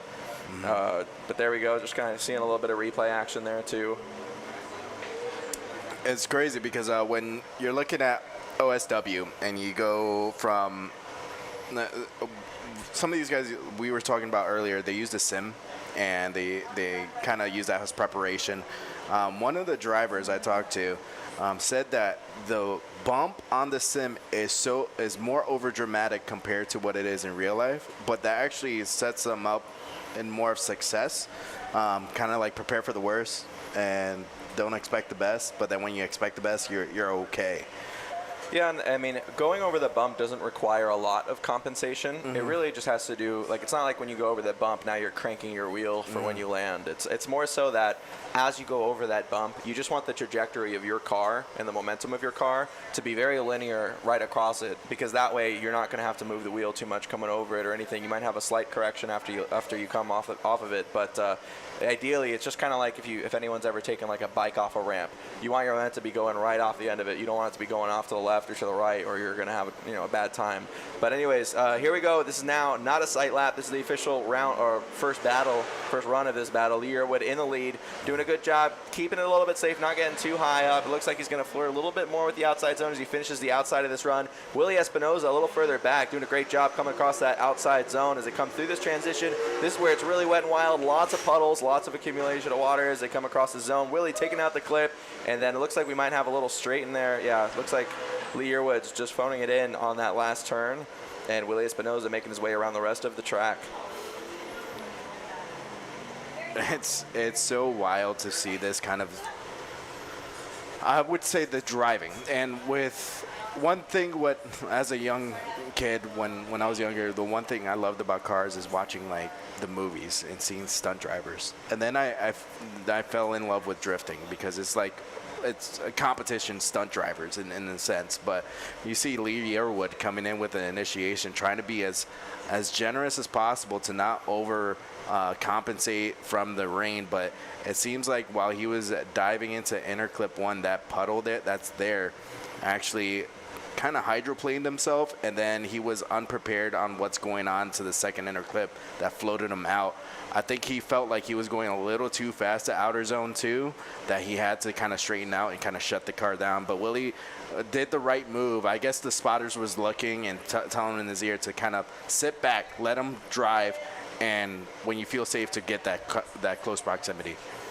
Yeah, I mean, it's just this track doesn't really dissipate moisture that well, and we can start to see where that puddling is starting to happen. And unfortunately, it's in all these areas where the car shouldn't be expected to be settled. You're coming off of that embankment, and that's where there's a huge puddle is. There's another one right after the transition. Lee Yearwood getting nice and close on this outer zone. Willie getting all the way up to the top, but Lee Yearwood has a shadow right behind him as they come down around this cliff. They're now looking to dive down. This is where that water I was just talking about. You see them make that splash. They're going to have to do a careful transition because there's another one coming across the second zone. You see more water kick up there as they make their way out, and Lee Yearwood just straightens right here. But Willie keeping it all together. So not sure what's going on with Lee Yearwood. It looks like he's just kind of pulling himself out of it. It could be that he's made a mistake, but yeah, it kind of looks like he's just kind of pulling it off of drift. So I'm not sure if that was intentional or not. Willie Espinosa making his way around. I know some of the drivers are probably wondering, how he's able to keep it so tidy, and he's probably saying, "Don't ask me how I just did it. I just did it. It was hard." I was reading the chat as well. They saw the drone, and there was millions and millions of dots, and they're talking about the raindrops, and that's why you see that's why you see the actual stands. They kind of cleared. There was a lot more people up there, but you got people with some umbrellas that are chilling in the stands. But Willie does a great job on that first outer zone and filling it out throughout this whole lap, and he's very confident as a driver. And we do have the judge's decision. And Willie Espinosa gets the win and moves on. Our next battle coming up here, very nice, is gonna be Andrew Grindle and Leo Alvarado. Yeah, these puddles, they're vicious, man. They're out here taking victims. I don't know, man. Andrew Grindle, he's also another. All these drivers I'm a big fan of. I love commentating them. I love learning their personalities, their styles. Ryan Kaufman won last round. I told him his style is very aggressive, very, very fun. Andrew Grindle likes to sink his teeth. Leo is that wild card, kind of like from that movie, Wild Thing. Yeah, and Leo, I mean, I've tandemed with him a handful of times. I mean, he loves to get down. He loves doing a lot of events. I do think that he gets a lot more comfortable when it's just a fun event. When it comes to being in more of the competition space, I do think that he's definitely feeling that difference of, versus just having a fun day, but versus being here. And there's a lot of figuring out to do mentality-wise when you get in here. I mean, we see Colette coming into competition. We know she's no stranger to competition. So for her, even though it's a different shoe that she's putting on getting into drifting, we know that it's competitor mentality. We know other drivers, they take this this very seriously. We know Christian Catrone does regular exercising of shaping his mentality and keeping that winner's mentality. But it's funny because, you know, for someone like Leo, it'd almost be more beneficial for them to look at other drivers like Ryan Kaufman and how they do. Ryan Kaufman currently sitting at #1 in the points, and he's got a great mentality, but it's way more of a party mentality than a champion mentality. And if you party hard, then it doesn't matter. You can be a champion and you can party hard and you can like to get down. And right now that's what he's doing. And we know that he had growing pains in previous years, but him and Nick Ward have gotten just so much seat time. And they've had to be so versatile because it's been on so many different types of tracks, so many different events, doing the events that had to do with the military base that was done with U.S. Drift Circuit in coordination with Veterans Trust earlier this season. So, you know, for someone like Leo, I think definitely getting familiar with what's going to be the mentality that's most effective for you and just move forward with it. So we've got a sight lap again here. Yeah, Leo out here, and if you see how he kind of hesitated a little bit on that initiation on the sight lap, but this is a sight lap, we promise. And then they're riding that outer edge, but able to flirt with disaster with that first wall and kind of reading the track like we were saying, that you were saying before. I was not expecting them to flirt with that wall. Both of them flirt with the wall like they just did. I do see the rain being beneficial for the lower horsepower cars because they could actually get deeper into zones compared to if it was drier conditions. Yeah, and sometimes with the gearing, I mean, not everybody in this competition has a dog box yet. There's plenty of them that are getting in Pro-Am already because it's just the rigor of the competition has gotten so high. But for some of these cars, you know, Carlos Santos, I think, is a great example because he's coming around the bank in third gear, and he knows he doesn't have the wheel speed to get up into fourth. Well, now, if he were able to drive in these conditions, he'd probably realize very quickly, oh, I can run whatever gear I want practically, especially for these cars that have power. So like I said, like a lot of these issues that these drivers really struggle with is that they're trying to be so competitive with how much grip they're generating, how quick they are in the dry, that when it comes time to be in the wet, it's for some of them, as long as they're not caught off guard by those conditions, it can be a big benefit. And the guys, and even when it comes to Formula Drift, you can tell which drivers have learned their craft in states where it rains a lot, and that becomes a regular problem for them. So here we go, real first battle.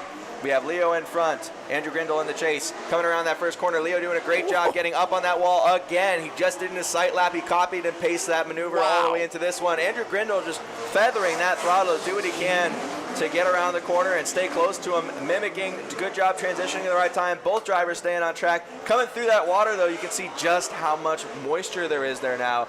A big splash as they come across. Both of them keep a good proximity. And we have one of our cleaner battles of the day as far as proximity goes, happening under these difficult conditions. Great job by both drivers there. Man, oh man, that was wild.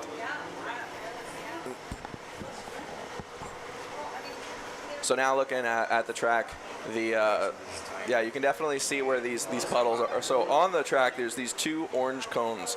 These orange cones designate where the largest amount of water accumulates. There's really three big areas that people have to worry about. Coming off the main bank, there's a big splash as they come off the transition, or come off the bank and onto the flat. It's not so super deep there, but coming across that first inner clip on the transition, you're going to be really deep in the zone. If you're not right up against that clip, you're going to hit the deepest part of that puddle. And then same thing when you transition. So the key here to avoiding the water still is to be on the best driving line that the judges want you to be on, because the moment you overshoot either one of those clips, things are going to go from bad to worse.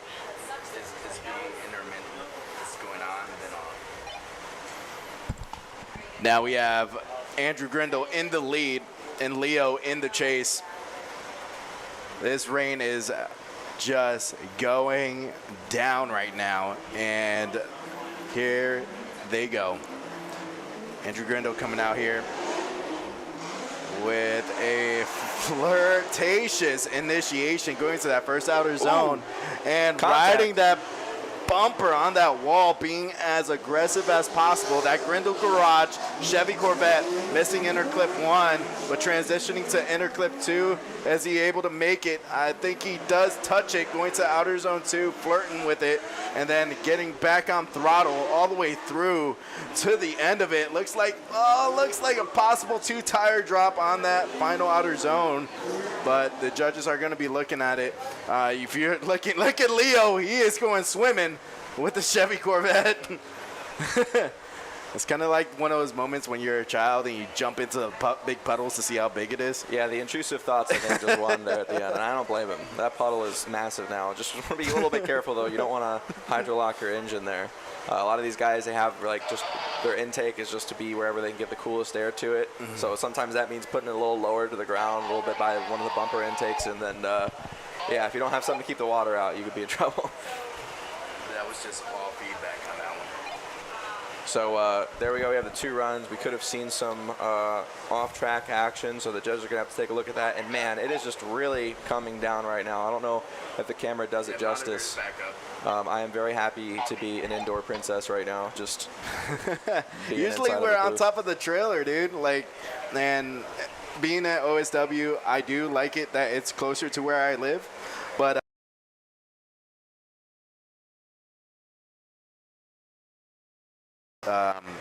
the commentators are in this booth as well. Yep. And I'm a huge fan of Jared Deanda, awesome person. It's himself.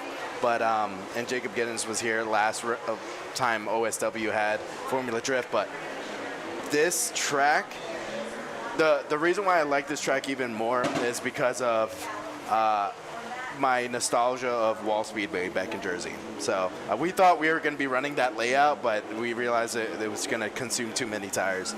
Well, and we have you bring up a great point, which is that when it comes to, one moment. All right, so we do have a winner there. Our track staff out there weathering the storm is about to go ahead and announce it. And then I'll get back to the point I was making.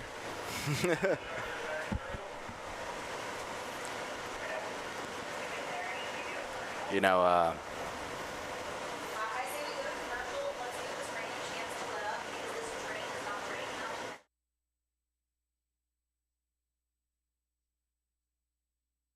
There's no better way to test your tires than on not the looking like a racetrack. puddle, it's looking like a lake. That's why at Kenda Tires, we compete with the same tires we sell. And that's how the technology built into every Bethesda UHP Max tire goes from podium to pavement. Whether you're a professional driver chasing podiums or a grassroots enthusiast looking for weekend excitement, Kenda Tires are designed for your journey.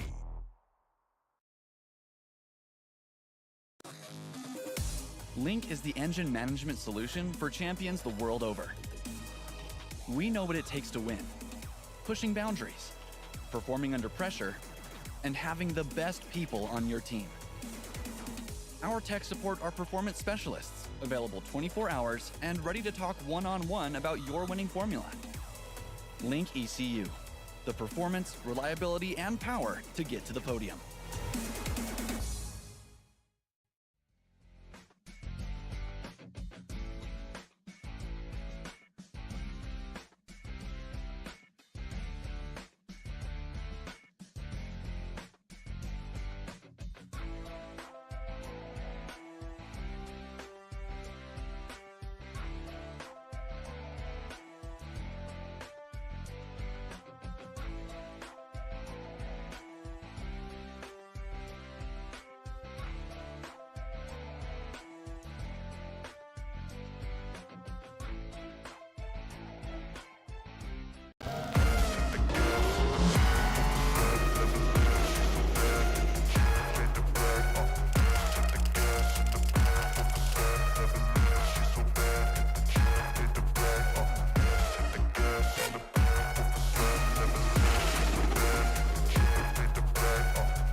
Guys, Team Taxi Garage here.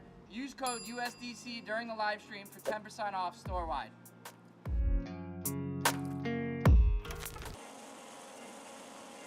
If you're building a track car or a daily driver, Autosports Engineering has got you covered.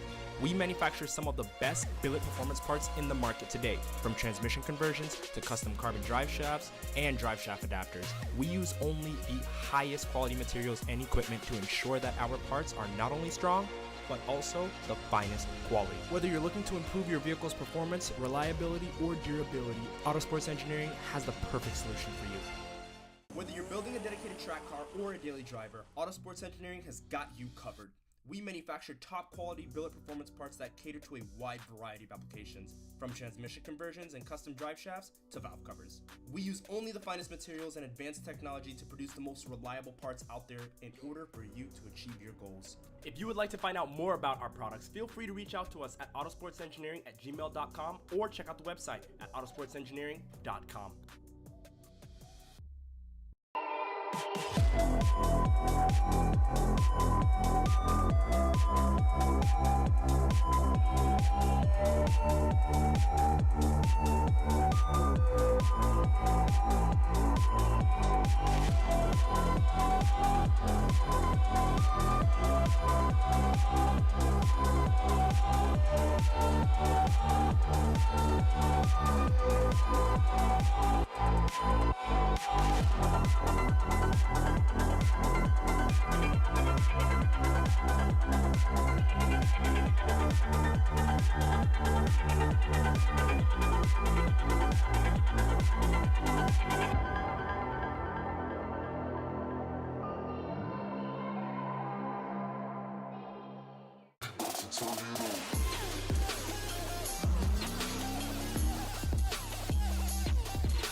There's no better way to test your tires than on the racetrack. That's why at Kenda Tires, we compete with the same tires we sell. And that's how the technology built into every Bethesda UHP Max tire goes from podium What a performance. to pavement. Whether you're a professional driver chasing podiums or a grassroots enthusiast looking for weekend excitement, Kenda Tires are designed for your journey.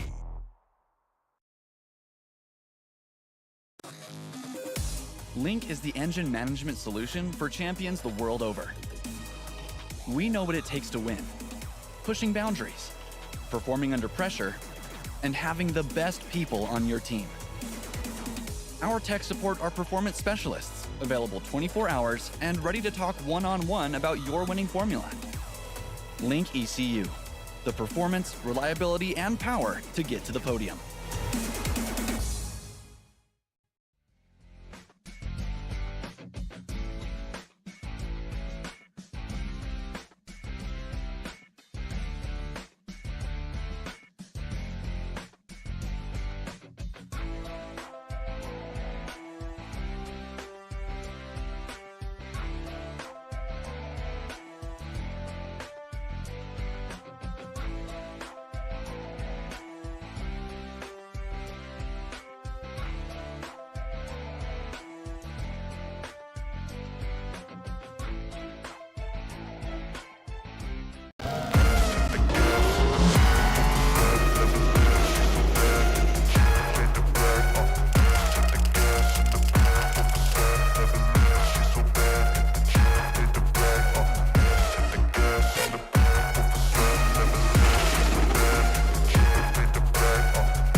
Guys, Team Taxi Garage here.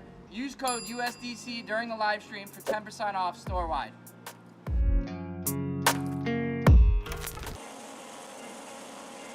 If you're building a track car or a daily driver, Autosports Engineering has got you covered. We manufacture some of the best billet performance parts in the market today, from transmission conversions to custom carbon drive shafts and drive shaft adapters. We use only the highest quality materials and equipment to ensure that our parts are not only strong, but also the finest quality. Whether you're looking to improve your vehicle's performance, reliability, or durability, Autosports Engineering has the perfect solution for you. Whether you're building a dedicated track car or a daily driver, Autosports Engineering has got you covered. We manufacture top quality billet performance parts that cater to a wide variety of applications, from transmission conversions and custom drive shafts to valve covers. We use only the finest materials and advanced technology to produce the most reliable parts out there in order for you to achieve your goals. If you would like to find out more about our products, feel free to reach out to us at autosportsengineering@gmail.com or check out the website at autosportsengineering.com.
There's no better way to test your tires than on the racetrack.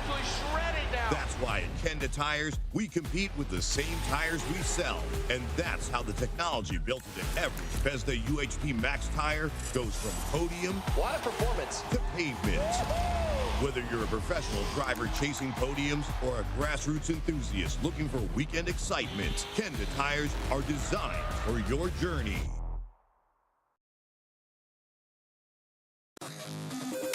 Link is the engine management solution for champions the world over.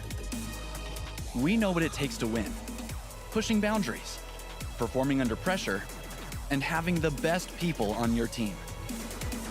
Our tech support are performance specialists, available 24 hours and ready to talk one-on-one about your winning formula. Link ECU, the performance, reliability, and power to get to the podium.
Guys, Team Taxi Garage here.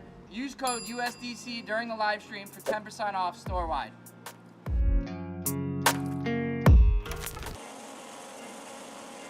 If you're building a track car or a daily driver, Autosports Engineering has got you covered. We manufacture some of the best billet performance parts in the market today, from transmission conversions to custom carbon drive shafts and drive shaft adapters. We use only the highest quality materials and equipment to ensure that our parts are not only strong, but also the finest quality. Whether you're looking to improve your vehicle's performance, reliability, or durability, Autosports Engineering has the perfect solution for you. Whether you're building a dedicated track car or a daily driver, Autosports Engineering has got you covered. We manufacture top quality billet performance parts that cater to a wide variety of applications, from transmission conversions and custom drive shafts to valve covers. We use only the finest materials and advanced technology to produce the most reliable parts out there in order for you to achieve your goals. If you would like to find out more about our products, feel free to reach out to us at autosportsengineering@gmail.com or check out the website at autosportsengineering.com.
There's no better way to test your tires than on the racetrack.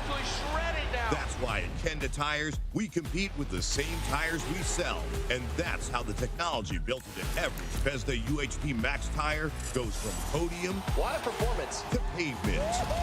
Whether you're a professional driver chasing podiums or a grassroots enthusiast looking for weekend excitement, Kenda Tires are designed for your journey.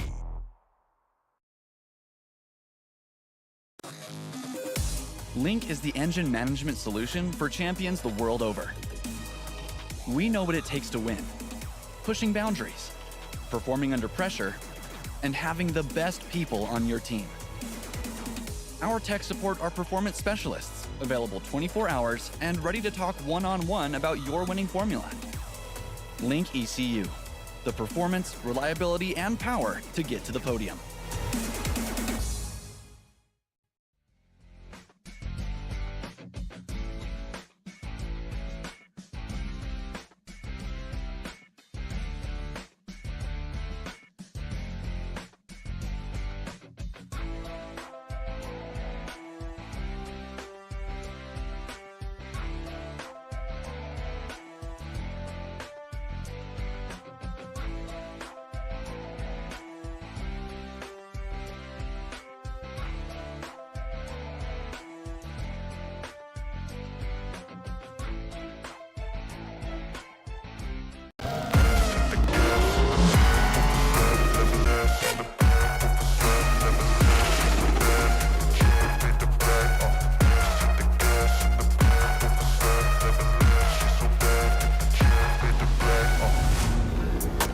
Guys, Team Taxi Garage here. Use code USDC during the live stream for 10% off store-wide.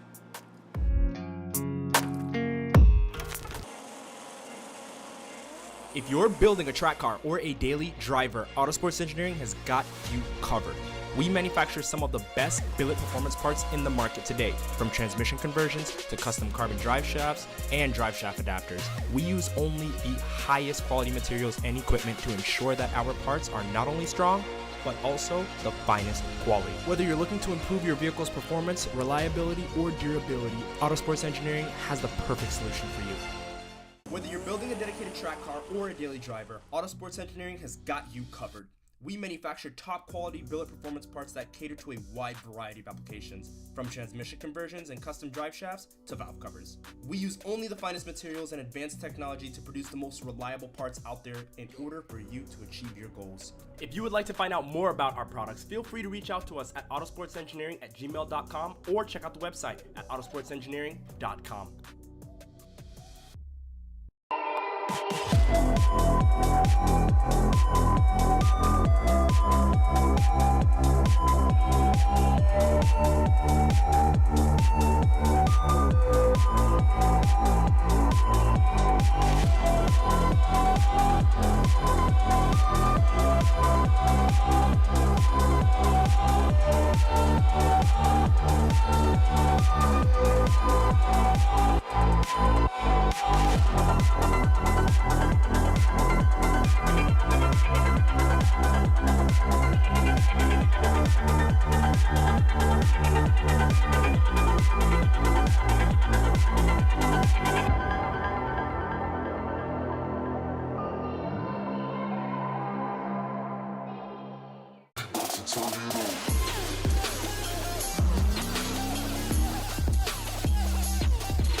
There's no better way to test your tires than on the racetrack.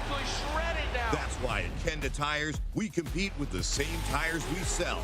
And that's how the technology built into every Bethesda UHP Max tire goes from podium What a performance. to pavement. Whether you're a professional driver chasing podiums or a grassroots enthusiast looking for weekend excitement, Kenda Tires are designed for your journey.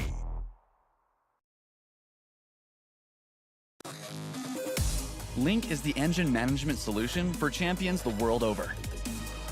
We know what it takes to win, pushing boundaries, performing under pressure, and having the best people on your team.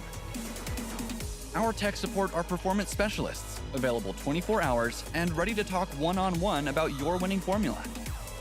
Link ECU, the performance, reliability, and power to get to the podium.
Guys, Team Taxi Garage here. Use code USDC during the live stream for 10% off store-wide.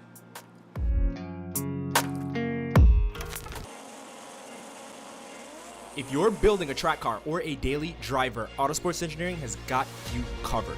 We manufacture some of the best billet performance parts in the market today, from transmission conversions to custom carbon drive shafts and drive shaft adapters. We use only the highest quality materials and equipment to ensure that our parts are not only strong, but also the finest quality. Whether you're looking to improve your vehicle's performance, reliability, or durability, Autosports Engineering has the perfect solution for you. Whether you're building a dedicated track car or a daily driver, Autosports Engineering has got you covered. We manufacture top quality billet performance parts that cater to a wide variety of applications, from transmission conversions and custom drive shafts to valve covers. We use only the finest materials and with these pickup trucks going through the puddles to kind of mitigate the puddles on the track, but we do have our drivers coming out here to continue on this seating bracket. And you posted a pretty funny, or you recorded a video of these guys going. I believe we're doing another sight lap for these drivers because we still have wet conditions out here. Yeah, we had some trucks out here. We had 3 trucks just playing splash in the water. I'll probably upload it to my IG and tag US Drift Circuit later. IG is short for Instagram chat. And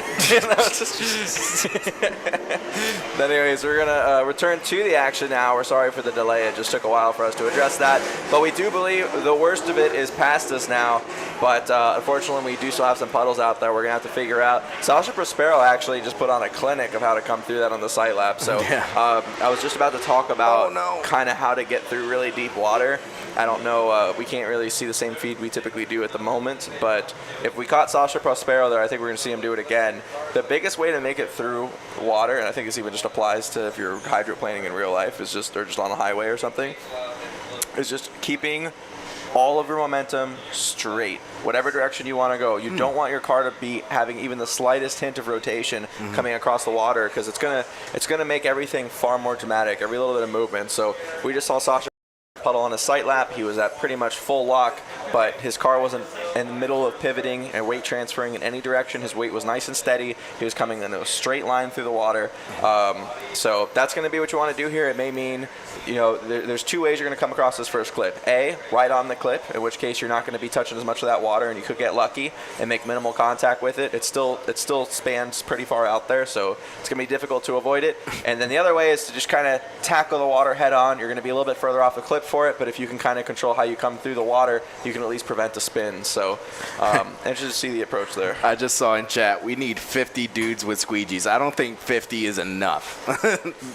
Yeah, it's a lot of water out there. I almost saw a Royal Caribbean ship start getting built in response to the new ocean we've got here at OSW. So here we go, on to our first battle, our first run of this battle.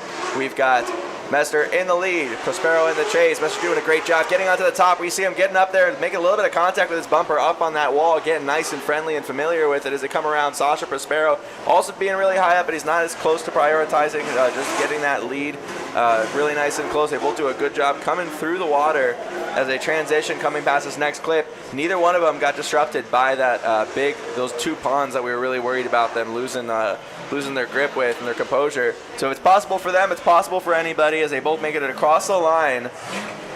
A big gap forming between the two of them, but there we go. If they can get it done, they've set the bar. So every driver should be able to come out here and do what they just did. Sasha Prospero he's so elegant how he was going through the inner clip 1 to 2. Like, he was just straight locked in. It locked that angle going all the way around. It's so cool to see, just so man. cool. Yeah, he's such a cool guy. Such a cool guy with So that cool neat. livery, that golden livery, 24 karat magic in the air. I like it. Yeah, that was a good one. Nice. Yeah. That was cool. Here we go. We got Sasha Prospero in the lead. Oh, mercy. Here we go. Sasha Prospero coming out here with that S chassis against Andreas Messner, and a nice initiation floating into that first outer zone. And Sasha Prospero just rubbing that back bumper against that first outer wall. And oh my goodness, huge angle, no! Oh no, Sasha. Oh my goodness. I don't know if you've been paying attention to the news, but there's a Whippets pandemic, endemic that's started. So now I've got a Whippets endemic of our own as he whips it around. Unfortunately, that's going to be the end of his run there. I got a little nervous because we saw Sasha coming around. We have a really good view of him as he comes around the wall here, and he was just asking for every bit, every inch of his angle, and we know that's just part of his personality behind the wheel. He loves using as much of that extension that his angle kit can give him, and I think he just didn't leave himself enough rack left to be able to make any major adjustment if he was going to need it, and I think it was a little pirouette that, there's really no way out of it. Once he got started into that spin cyclone, there was really nothing you can do. Just ride on, hold on tight. It looks like the judges did come to a decision, and Andreas Messner gets the win and moves on. And now we're going to see our first half of our final four battle of the seeding bracket. Now, normally in a regular top 32 bracket, they usually battle it out for third place, but how it's going to be, winner moves on to the first place battle, first and second place battle. So we have Tyler Hess versus Willie Espinosa, and Willie has been doing absolutely astonishing work out here on this track. Now, he does have a small RX-7, and we have an Ocean. Is that RX-7 going to be a canoe? Yeah, I think that they're going to have to come through the water and just, like I said, keep the momentum straight. Don't worry too much about the line. If you know you're headed for the puddle, just worry about the puddle. If you make the line the priority, the puddle is going to blindside you. So here we go. Both these drivers doing a great job. Tyler has been on it all day today. We saw him in drier conditions, though. Willie Espinosa already getting a wet lap in, feeling very comfortable, doing a great job. This is US Drift Circuit. Let's see what we're going to make happen here on track as we get close to the end of our seating bracket, and we did get a little bit late start, so when we get done with the seating bracket, I imagine we'll be trying to move on to our main competition somewhat quickly, but let's get into it. Here we go. Off the line, Tyler leading. Willie Espinosa giving chase as they come into this first corner. They want to keep it a little bit soft, a little bit slow, so they can just gracefully lead into the corner. Tyler doing a good job getting to the outside zone, doing a great job staying high on the bank. All the drivers using this moisture to their advantage, but Willie Espinosa getting close on that gap, getting nice and comfortable. Here's where they're going to both have to be brave and a little bit strategic as they come across this water. Doing a great job, smacking the water, transitioning. A little bit of a messy landing on that one from Tyler, but he keeps it in drift as they come across this last zone. Tyler keeping a lot of angle. Willie Espinosa falling a little bit behind. I think that gap just formed itself by coming across the middle of that flat apron, and both of them just trying to navigate without a spin. So definitely understand how that can happen, but tremendous job, especially Tyler. Awesome, great first half, especially staying up on that wall. Love to see it. My, oh my. That was sketchy to see for Willie going through. I thought he was actually going to spin out at the end of outer zone too. He had a lot of angle, but he was holding it. So we're going to see Tyler Hess come back to the line, spinning around. Willie is going to be bringing that RX-7 back around as well. Tyler Hess and Willie Espinosa. Willie is unfazed by the rain. He's just locked in, and I love the confidence he has with that RX-7. Here he is in the lead. King's Performance, RX-7. Tyler Hess with the BMW. We're waiting for the lights.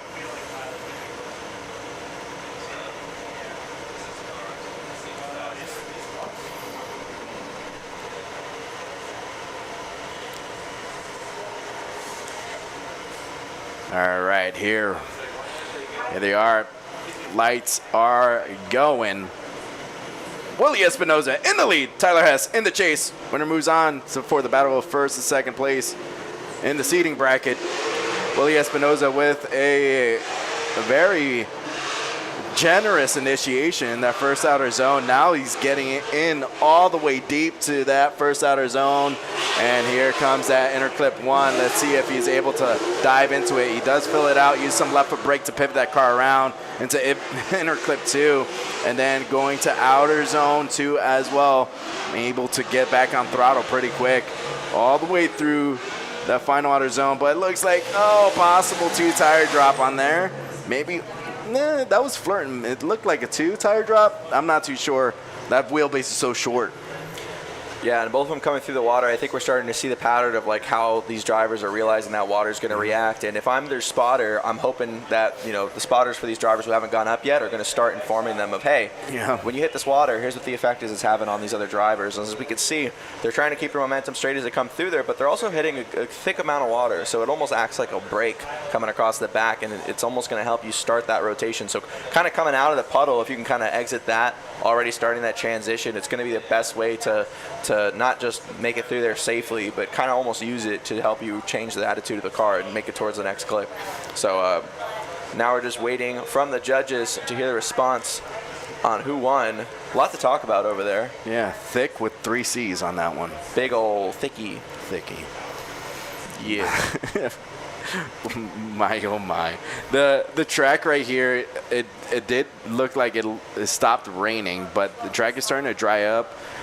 I think we're gonna, between the seating bracket and the actual competition, they're gonna take the time to try to drain that water out. And the judges have come to that decision.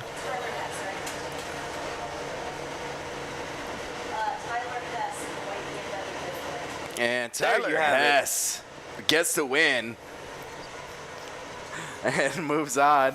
I got excited for Tyler Hess. I'm sorry. No, you're good. You're good. Tyler Hess gets the win, and we're going to move forward. Getting off track right now. Those conditions, those clouds are going away. The Florida weather's doing its thing as those dark clouds move away. We got nice lots of white clouds and blue skies coming our way.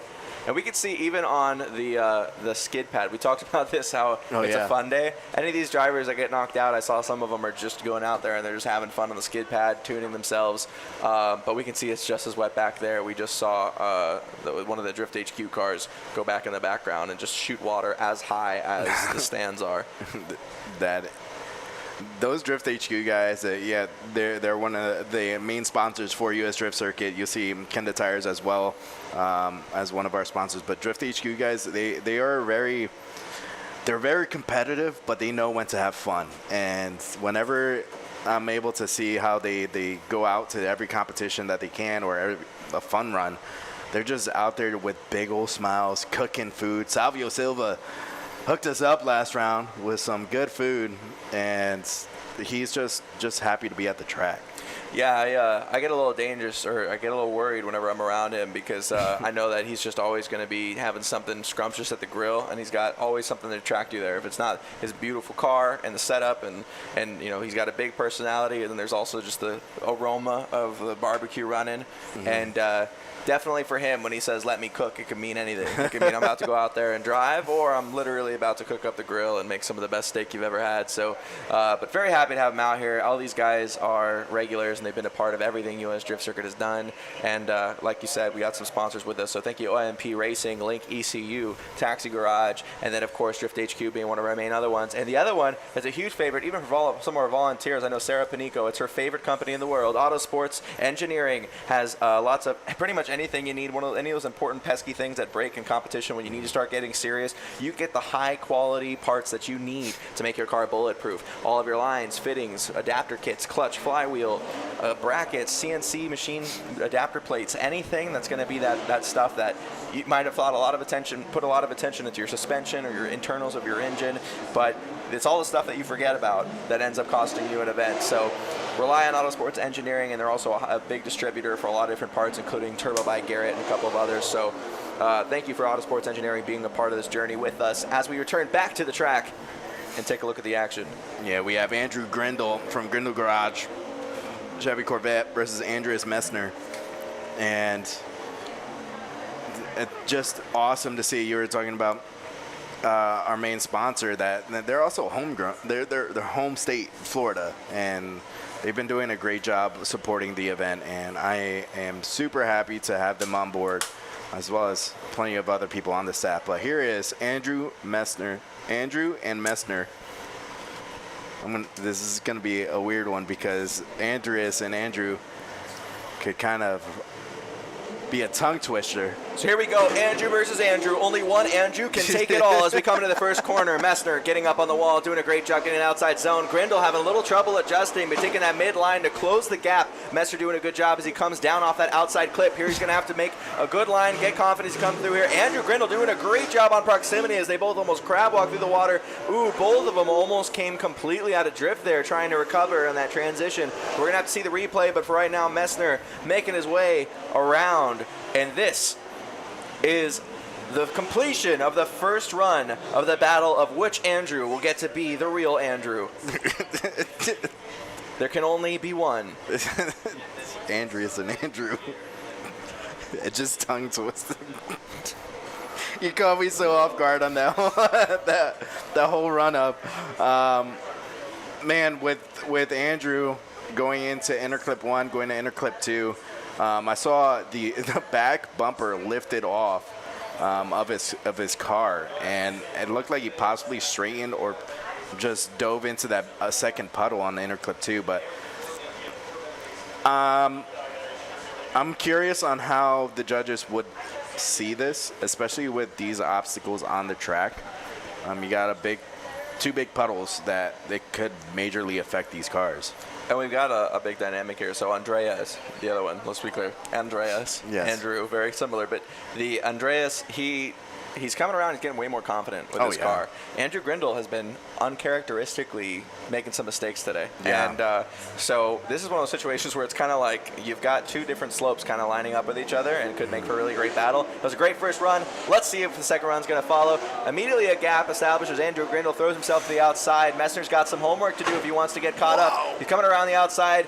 Andrew making contact with that wall again. We know he's not afraid to touch it and rub it on his way out as we go ahead and convert through this transition. Messner getting through that water, and man, Grindle just having a huge splash as he comes through that puddle. We might have to add some soak zone warnings to the seats over there on the other side of the track as they come around. So clean runs, once again a gap. I think the judges are going to have some work to do to just figure out who was able to do it in a more tidy fashion. Yeah, Andrew rubbing that back bumper on the way out of outer zone 1 was a sight to see, but you see when he goes back into the puddle going to the staging area. But Andrew Grindle, able to hit that first outer zone with authority and rubbing that back bumper, showing dominance in the lead. But Andreas sits back and sees what Andrew is going to do. And kind of, I believe maybe the spotter was saying, hey, he messed up on the chase. Be as safe and conservative on the chase so you don't force a mistake on yourself. And looking at these two dynamics of drivers, yeah, this is uncharacteristic seeing Andrew just straighten out or making a big correction going from interclip 1 to 2. This is very unique, but there's also unique circumstances with these puddles.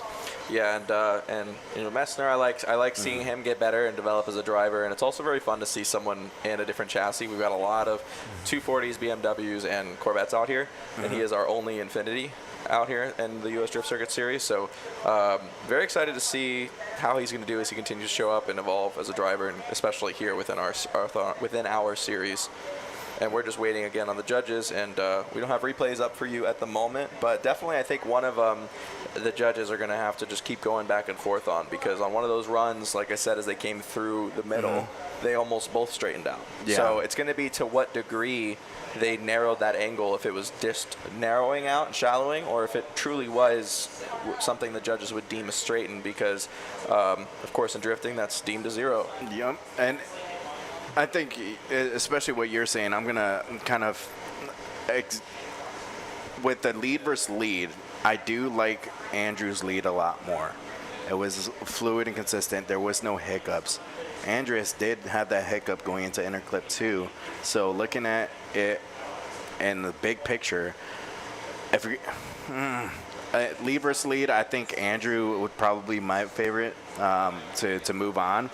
But there's also, the judges are way more experienced in the world of drifting compared to me because of what they've accomplished in their careers. And it looks like they have come to a decision.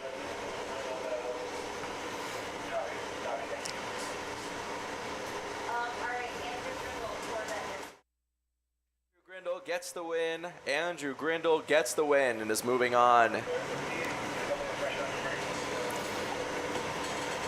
There we go. Andrew Grindle gets the win. I love the new graphic. That is so cool. We're going to keep that around. I feel like Andrew is smiling in that picture. Doesn't it look like he's smiling? I'm sure everybody's got a little different reaction inside the helmet. Oh, speaking of reaction, the other day, one of our drivers here, Colette Davis, she had a video with Adam LZ, and it was on her Instagram. It was her with a scared face and LZ with his hands up. And I was at Disney, and I had a picture of me holding for dear life on Tower of Terror and making a face. My son is just there, terrified as well. But I've never been in a pro drift car before. And we always go on back and forth. Who am I going to sit in a drift car with? But another guy is, we're talking to one of the judges, Rad Dan, one of the pro drivers here. He has a cute weenie dog. Yep. And I keep trying to get him to make a Rad Weenie Instagram. And he's kind of hesitant about it. I did a story on Instagram, US Drift Circuit. I did tag him and Rad Dan on it. So if you guys believe his cute, I have a picture of his dog. He definitely needs to be Rad Weenie Instagram for him.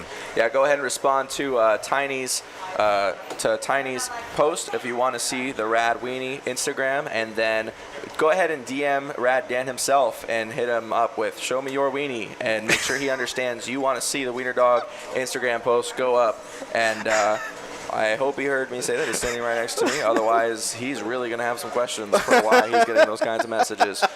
Maybe say Wiener Dog. Maybe specify, actually. Now, yeah, I think that's what, that covers everything.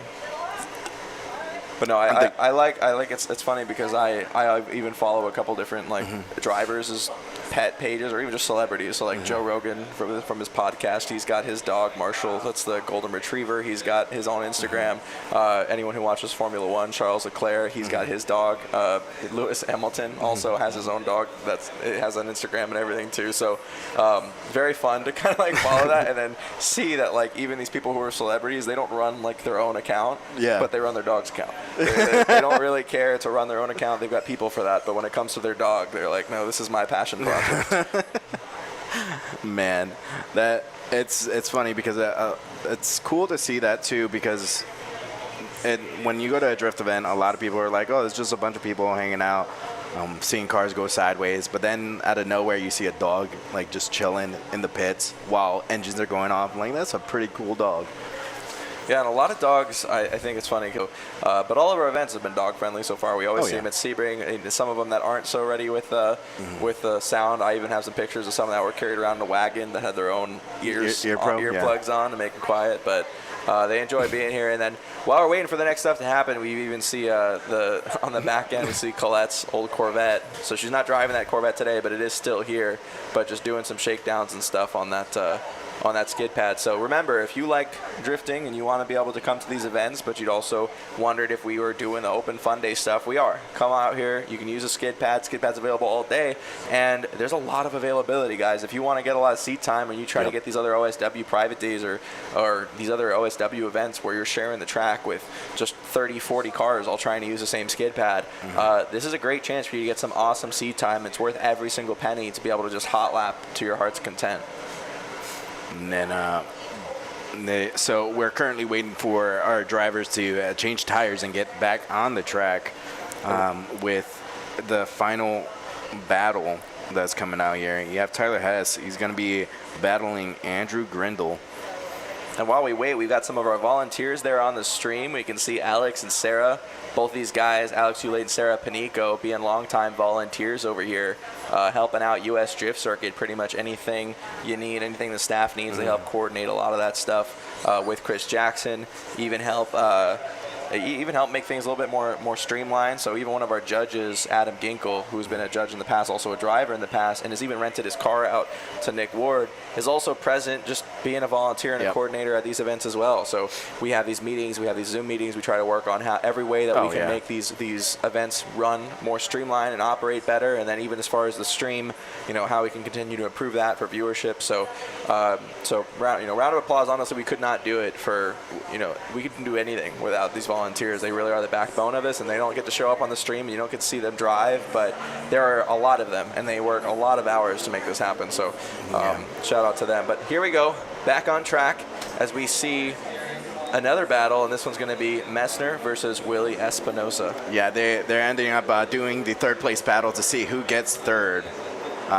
Usually at times they would not do the third place battle. So we'll see Willie Espinosa with the RX-7 and Andreas Messner.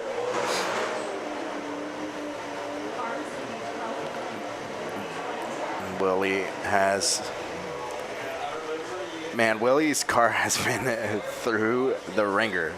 No back bumper, no front bumper, no... Is that no hood? Does he? Oh, no, he has a hood. And all the wings are taken off of the cars.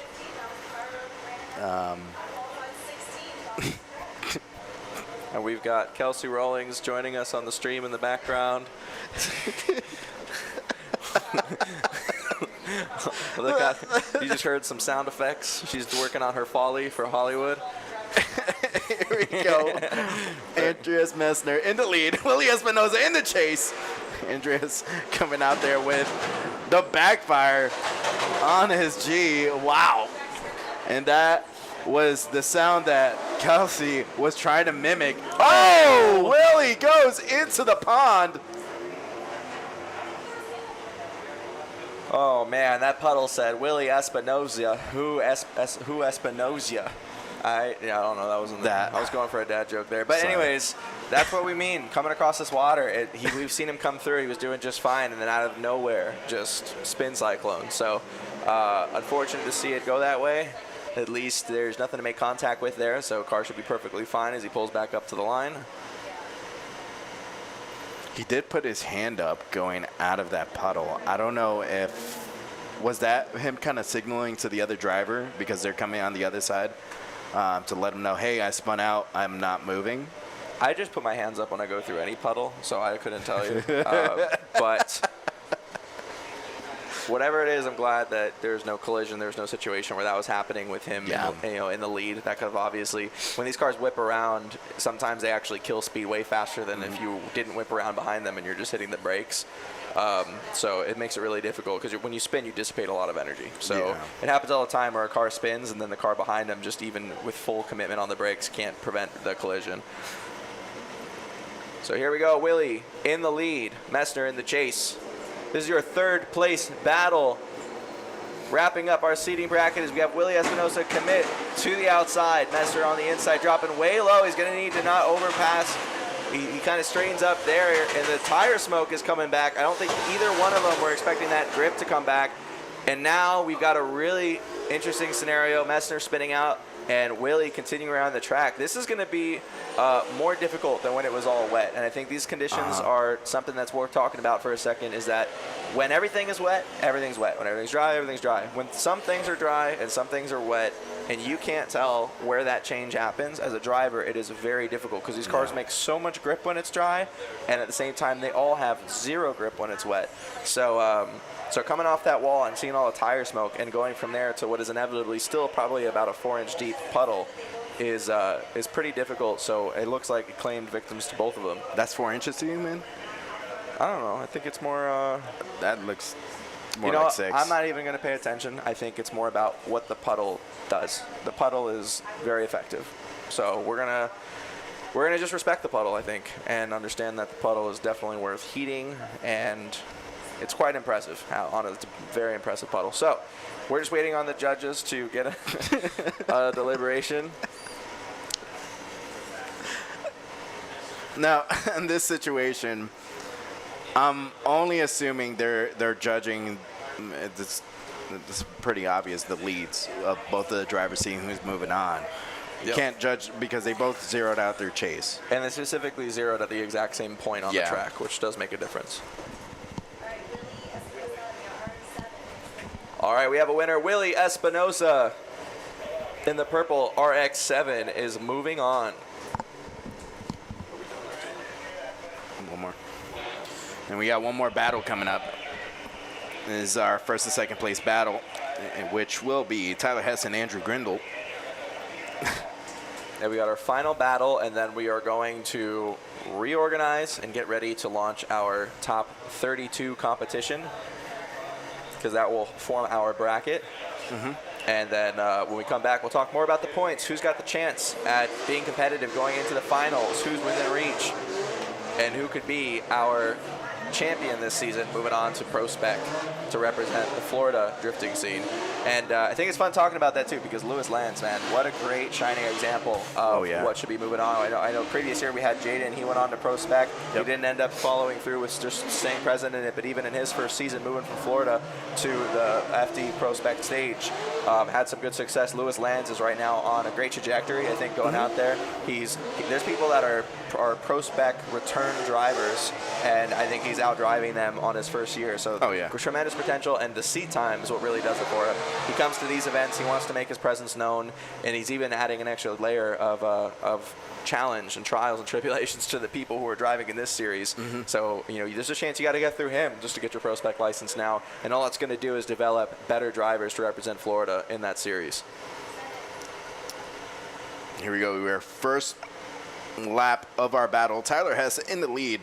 Andrew Grindle in the chase. Here we go. Andrew Grindle with that Chevy Corvette coming in with a nice initiation in the chase, going to try to, oh no, looks like he straightened out just a little bit. And the chase was struggling to try to, oh no, a double zero, and it looked like he almost nailed him. Yeah, he made some contact with him in the puddle there. That could have been a lot worse. I do believe Andrew Grindle already had the 0 there, so I think I would have just, if I were him, where the 0 was committed, it was the straighten and then the understeering where he was just straight scrubbing. If you turn in and you understeer while you're still sliding, the car is still sliding by definition, but when it comes to being straight and then turning and then understeering, at that point, Grindle warranted a 0. So it's good that damage wasn't too much. If I was him and I had to, I knew a 0 already happened, I probably wouldn't recommit to be too aggressive. But that right there is exactly what we were just talking about. The bank is now dry, and then the moment you come off the bank, you're met with a puddle. So it's very difficult because now you've got all this speed, and it's going to be harder to just make sure that there's none of that tension in the car of it wanting to pivot or rotate when you're being introduced to that water, because that's where it's going to show, and that's exactly what we just saw with the lead car. And here's the final lap of our seating bracket. Andrew Grindle is now in the lead.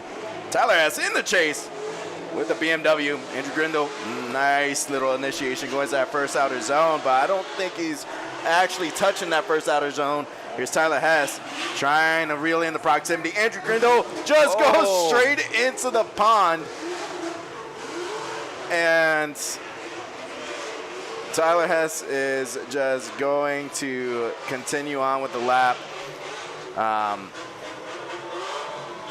am not too sure. Maybe Andrew Grindle, I think Andrew Grindle was understeering going to the inner clip, and then he just caught grip from the front tires, and it made him dive straight into that big lake we have in the middle of the OSW. Yeah, that's rough because that's going to be a double 0 for Grindle, and it's going to be a really harsh entrance into that water. We saw him roll to a start there. It looks like the car is moving again under its own power. That's where things get really dodgy, because if it's that much water, you do run the risk of water getting into your engine, and you do not want that. That's going to be a really expensive problem to fix. And now the judges are going to go ahead and take a look, and I have to imagine that BMW's got the advantage coming out of that one. But we'll leave it up to them to decipher exactly how they're going to tally up the scores. And then it's worth mentioning, once we get done with this, that there is going to be practice in between this and top 32. So we're going to take a break. You'll see us come back live. We'll be able to announce when we're going to be coming back to the stream. But as soon as we get rolling, we're going to try to pick up some lost time. We're going to try to run things pretty quickly and get these drivers through so we can figure out who's going to walk away from this event closer to their pro spec license. Yeah, and it's a very interesting aspect since it's a 2 double zeros, and the judges are working together to figure out who's the winner. There is no one more times in seating. Yeah, and hopefully at least, people I'm sure are a little shaken up by the conditions or the results they might have gotten in the seating bracket. But with this practice session in between, hopefully the track is going to dry up more, and everyone's going to get some time to just use every single run to get a good feel for what the track conditions are. If you had a bad result, just go back, talk to your team, and remember, this was just to get you into the show. Yeah. Now it's all about your performance from here on out. So they have a little bit of time during that practice session. They don't have to use that session all on track. For some people, that maybe spent just working on their car and trying to get ready for anything else that could happen today. And other people just may be feeling that they don't want to to risk it with these conditions. So I'm sure everyone's going to have their strategy, but either way, I think everyone should be taking this time to get a game plan together and come back ready to fight.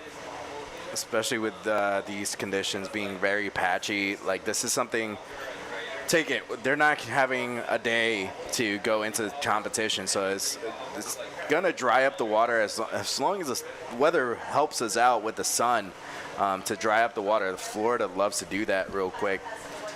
But I think they did come to a decision. And Alec, I believe you got the word. Yeah, these conditions, they're just not giving. They're just not giving. It's not giving at all. It's not giving. Oh, mercy. It's not giving up. All right, there we go. We've got the answer from the judges. Tyler Hess gets the win. Tyler Hess gets the win, and that's the winner of your seating bracket. So We will be back later this afternoon. We're going to go ahead and go on to that practice session. Thank you guys so much for being with us for the seating bracket. If you stayed with us, watched the whole thing, or just got here, don't worry, there's more to come. And this again was US Drift Circuit Round 3 at OSW, brought to you by Autosports Engineering, Drift HQ, Link ECU, OMP Racing, Taxi Garage, Kenda Tires, Claim Defenders, FLYDAY Drones, and many, many more. We'll be right back. We're bringing them up here to announce the winners of the live stream. Advanced technology to produce the most reliable parts out there for you to achieve your goals. If you would like to find out more about our products, feel free to reach out to us at autosportsengineering@gmail.com or check out the website at autosportsengineering.com.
There's no better way to test your tires than on the racetrack.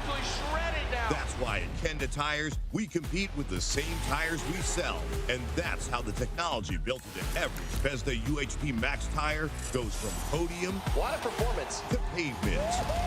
Whether you're a professional driver chasing podiums or a grassroots enthusiast looking for weekend excitement, Kenda Tires are designed for your journey.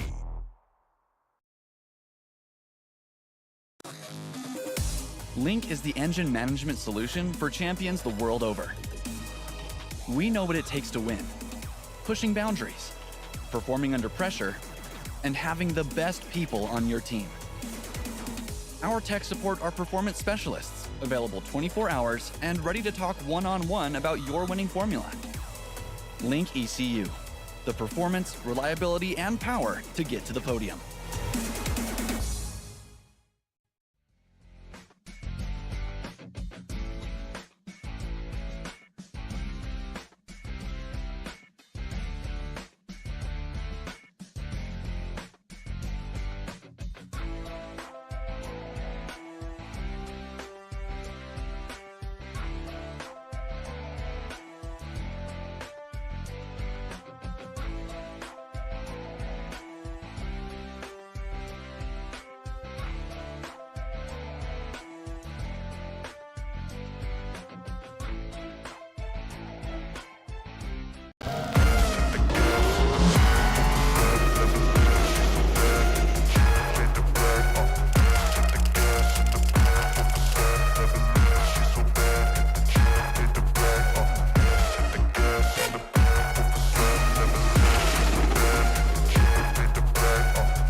Guys, Team Taxi Garage here. Use code USDC during the live stream for 10% off store-wide.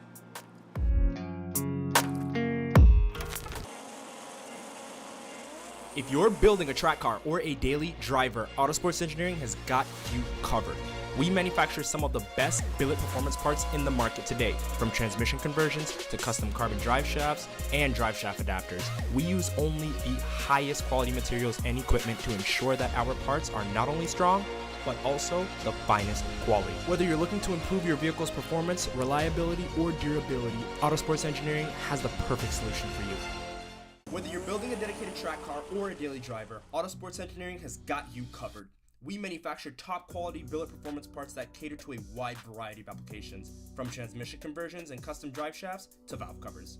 We use only the finest materials and advanced technology to produce the most reliable parts out there in order for you to achieve your goals. If you would like to find out more about our products, feel free to reach out to us at autosportsengineering@gmail.com or check out the website at autosportsengineering.com.